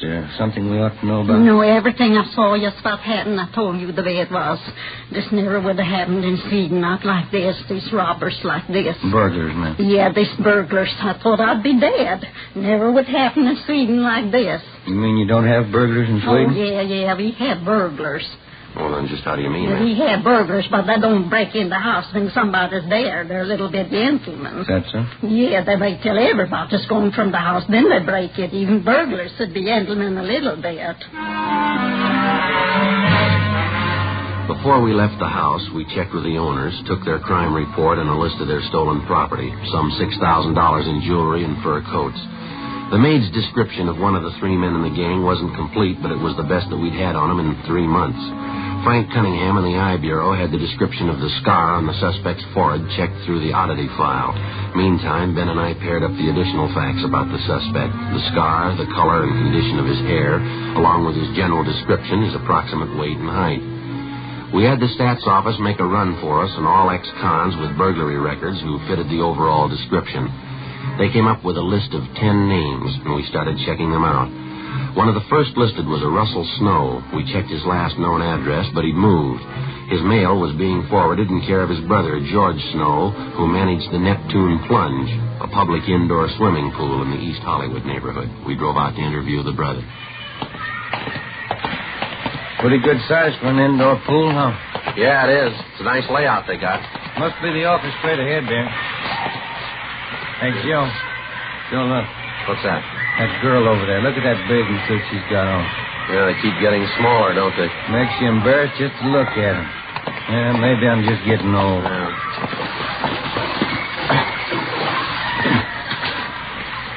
Yes, sir? We're looking for George Snow. Yeah, I'm him. Police officers, Mr. Snow. I'd like to talk to you a few minutes if we could. Oh, yeah. Hey, let me grab a towel over there. Get dried off, though. Sure. Come on over. Pull up one of these deck chairs here. All right, Thank you very much. Well, what is it, officers? What can I do for you? You have a brother, is that right, sir? A Russell Snow? Yeah, that's right. Russ is my brother. Anything wrong? Well, we'd like to locate him if we could. Do you know where we can find him? No, I don't think I can. Last I heard from Russ was about 6 months ago. Said he was going to take a job in Minneapolis. Mm-hmm. Not in trouble again, is he? Not that we know of. We'd like to locate him, that's all. I don't think I can help you much. Russ isn't much of a letter writer. Only time I hear from him is when he's in town. We've checked at the last place your brother was staying. They told us he left word to forward all his mail here to you. Is that right? Yeah, that's right. Russ asked me to take care of it. No letters have come through so far, though. Mm-hmm. Were you to hang on to his mail or send it on to him in Minneapolis? No, I was going to hang on to him. Russ said he'd pick up his mail next time he was through. As I say, that was 6 months ago. I haven't seen or heard from him since. Then you wouldn't know if he was actually in Minneapolis or not. But no, I wouldn't. Guess you know my brother Russell had a police record. Yes, sir, we do. He had that trouble a couple of years ago, that burglary rap. I think Russ learned his lesson. Are you your brother's only living relative? I mean, is there anyone else in town who might have heard from him? I don't know, officer. Excuse me just a minute. All right, kids, no running alongside of the pool, you hear? You slip and break your neck. No more running. Sorry, I gotta watch my talk. Yes, sir. Like I was saying, I can't think of anybody who might have heard from Russ. I'm his only relation, but he does have a few friends around town. I mean, legitimate fellas, you know. Yeah, I know. They come around once in a while, drop in and say hello. Have any of them heard from your brother? They might have, but I didn't ask him. There's old Matt Garson, he's a good friend of my brother's. He was in the other day, but he didn't say anything about hearing from Russ. Might be that he has. Maybe he didn't think to mention it. Where does this Matt Garson stay, do you know? I really couldn't tell you, officer. That's a real character, kind of a floater. Doesn't stay with one job more than 2 months. Like last week when he was in here. Yes, sir? He's a real pitchman. Gave me a big sales talk. Biggest bargain on earth. Said he'd sell me a couple of them real cheap. I didn't have any use for them. What's that, sir? Fur coats. Before we left, George Snow gave us a complete description of Matt Garson, together with the names of 5 of Garson's acquaintances who might know of his whereabouts. When Ben and I got back to the city hall, we checked Garson's name and description through R&I. He had a record of 2 fairly recent arrests, but no convictions. Both arrests were for suspicion of burglary. We checked on Garson's last known residence. He'd moved, no forwarding address. His last place of employment was listed as the Park Tivoli nightclub out on Wilshire Boulevard. The Park Tivoli was one of the 6 places that we'd staked out as a possible working ground for the burglary gang's fingerman, a place where he could spot expensively dressed persons, check on their home addresses, and line them up as future burglary victims.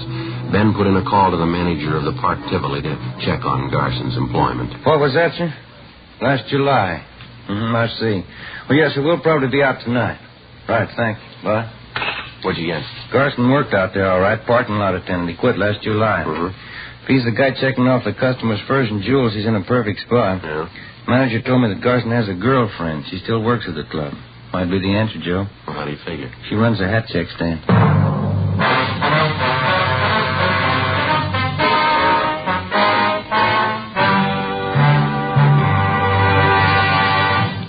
You are in the Communications Division of a Metropolitan Police Department, the teletype room.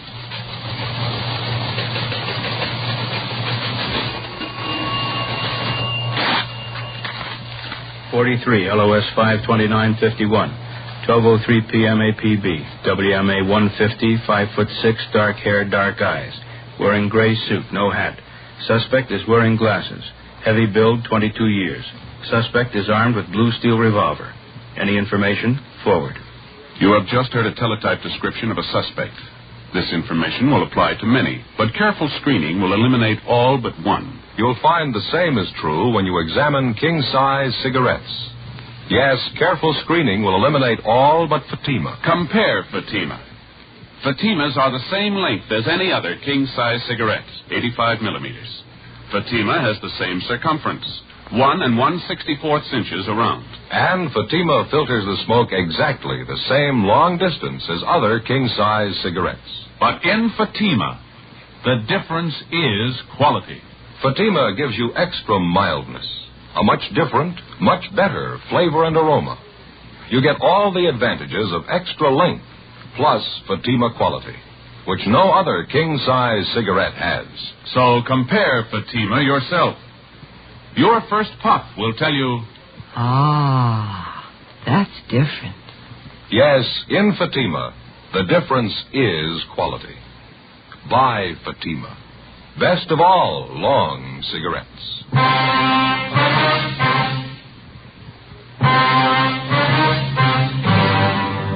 One of the biggest problems that faces a police officer working the burglary detail is not only apprehending the thief, but also recovering the stolen property.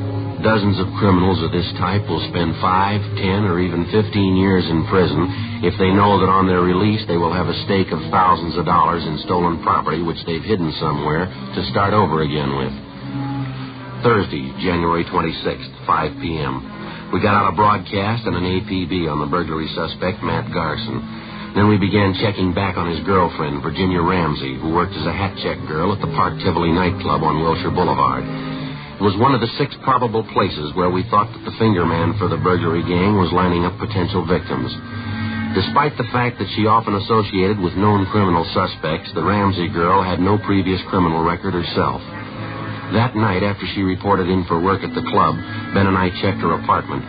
In one of the closets, we found 3 expensive fur coats. They were all identified as property taken in previous burglaries by the gang.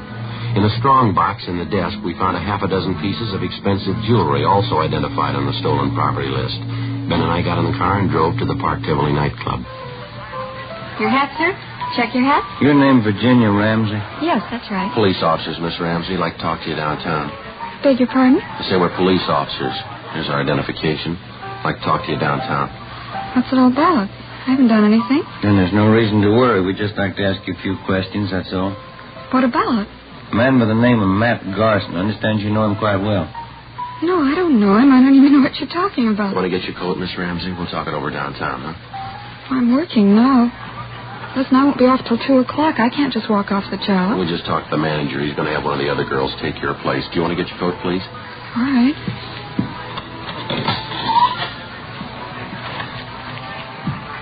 You sure you checked with the manager? I don't want to lose my job leaving like We this. talked to him. It's all right. This way, please, out the side door.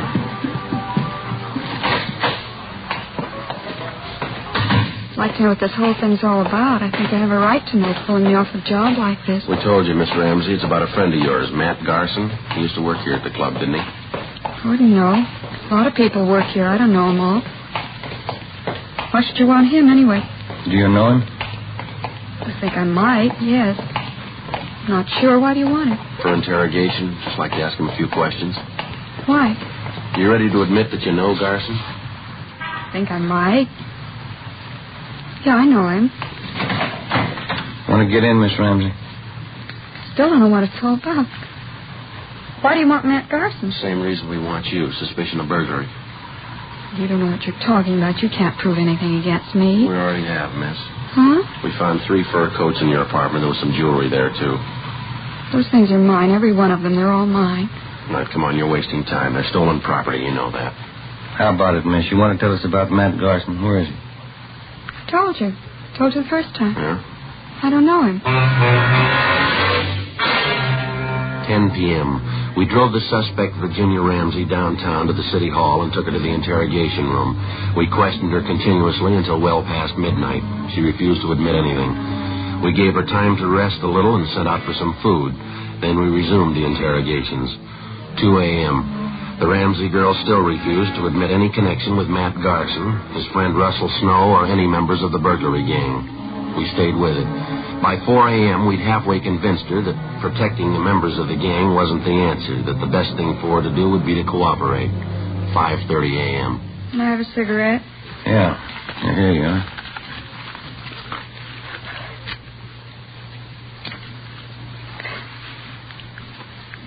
I'll tell you about it. I know Matt Garson. He's one of the gang. You know where he is? No. He got me into it. He made me do it. There wasn't anything else I can do. What did he make you do? Well, when I was checking coats and things at the club, I was supposed to watch for customers with money, expensive furs and jewels. I found out who they were, and then I'd tell Matt. He'd tell the others. Who are the others?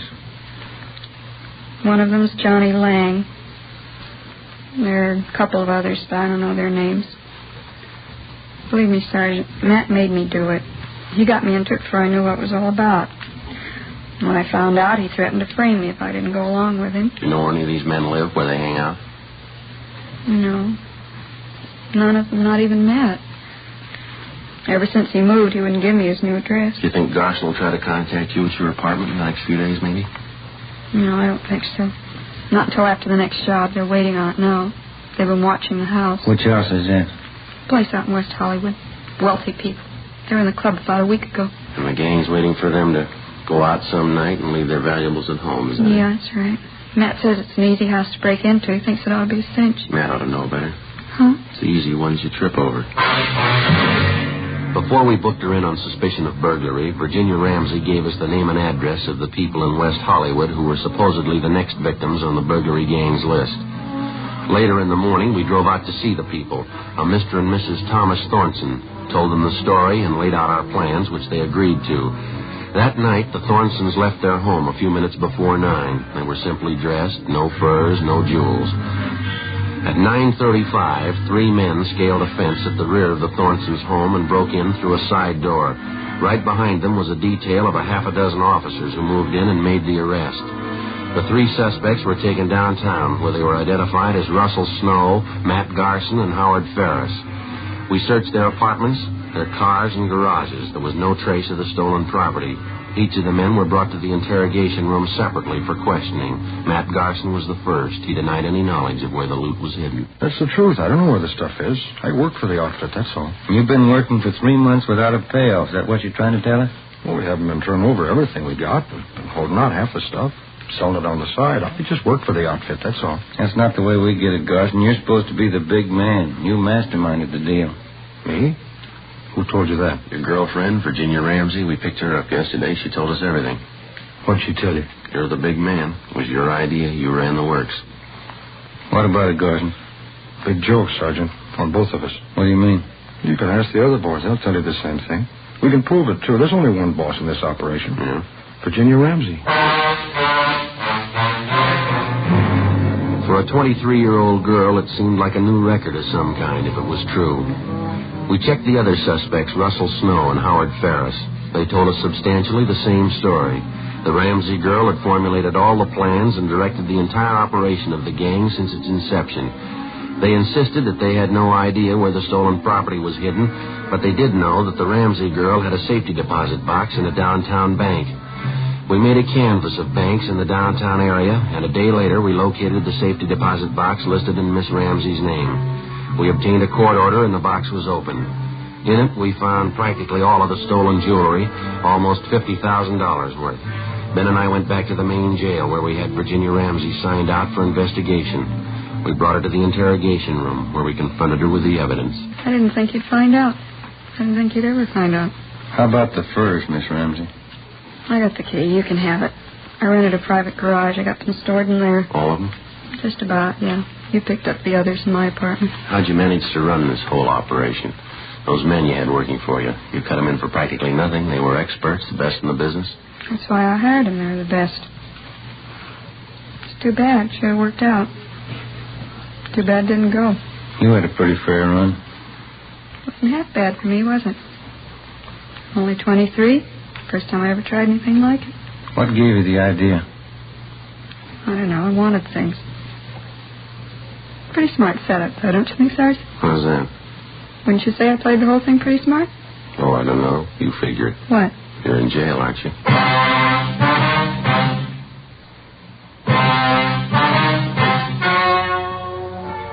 The story you have just heard was true. Only the names were changed to protect the innocent. On March 28th, trial was held in Superior Court, Department 89, City and County of Los Angeles, State of California. In a moment, the results of that trial. Now, here is our star, Jack Webb. Thank you. Friends, if you smoke a long cigarette, I want you to get acquainted with Fatima's.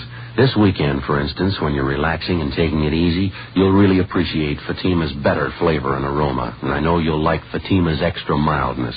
Make a note tomorrow. Buy Fatima's in the familiar yellow carton.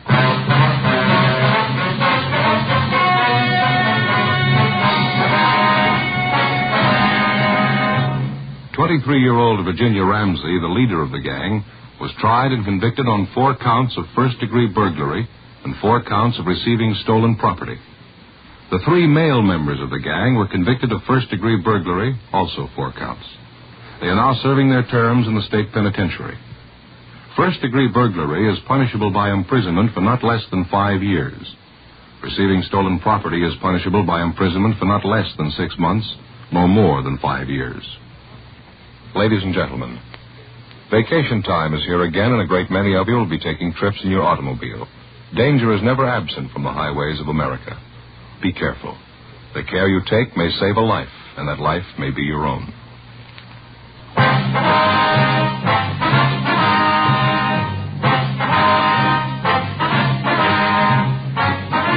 You have just heard Dragnet, a series of authentic cases from official files. Technical advice comes from the Office of Chief of Police W.H. Parker, Los Angeles Police Department. Fatima Cigarettes, best of all long cigarettes, has brought you Dragnet, transcribed from Los Angeles. Stay tuned for Counter Spy, next over most NBC stations.